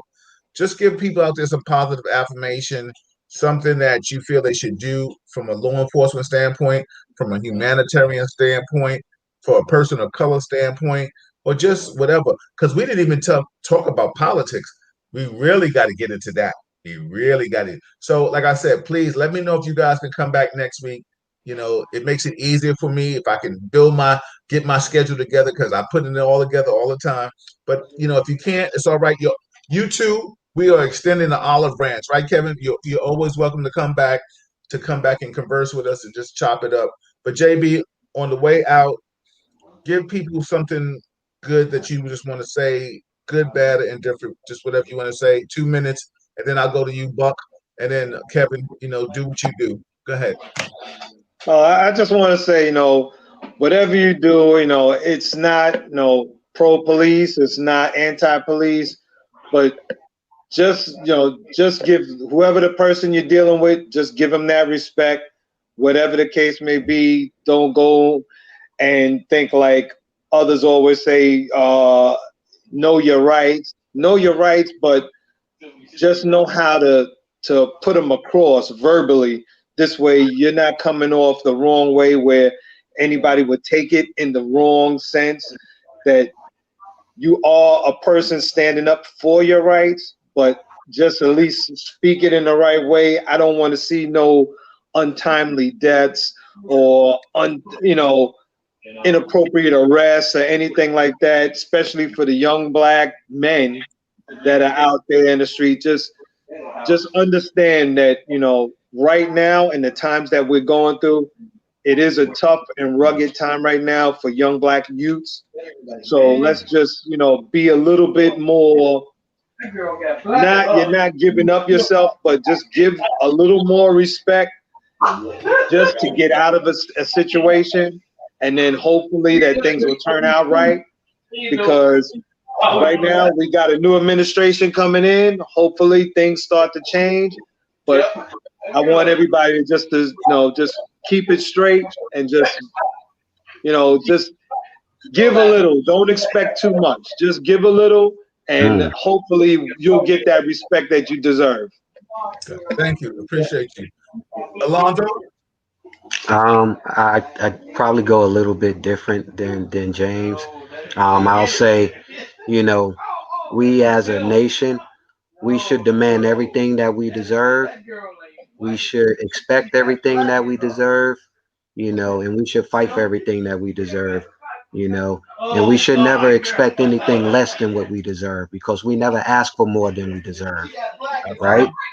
And I say for all the officers that are out there, law enforcement professionals, you may think we're in the worst of times, but we're actually in the best of times, because in chaos comes what? Opportunity, right? There's always an opportunity to do better, and there's an opportunity to have a great career. Go in it for the right reasons, go in it with the right attitude and with the right belief, and just treat people the way they're supposed to be treated. And you'll find that 25 years later, you would have finished up a great career.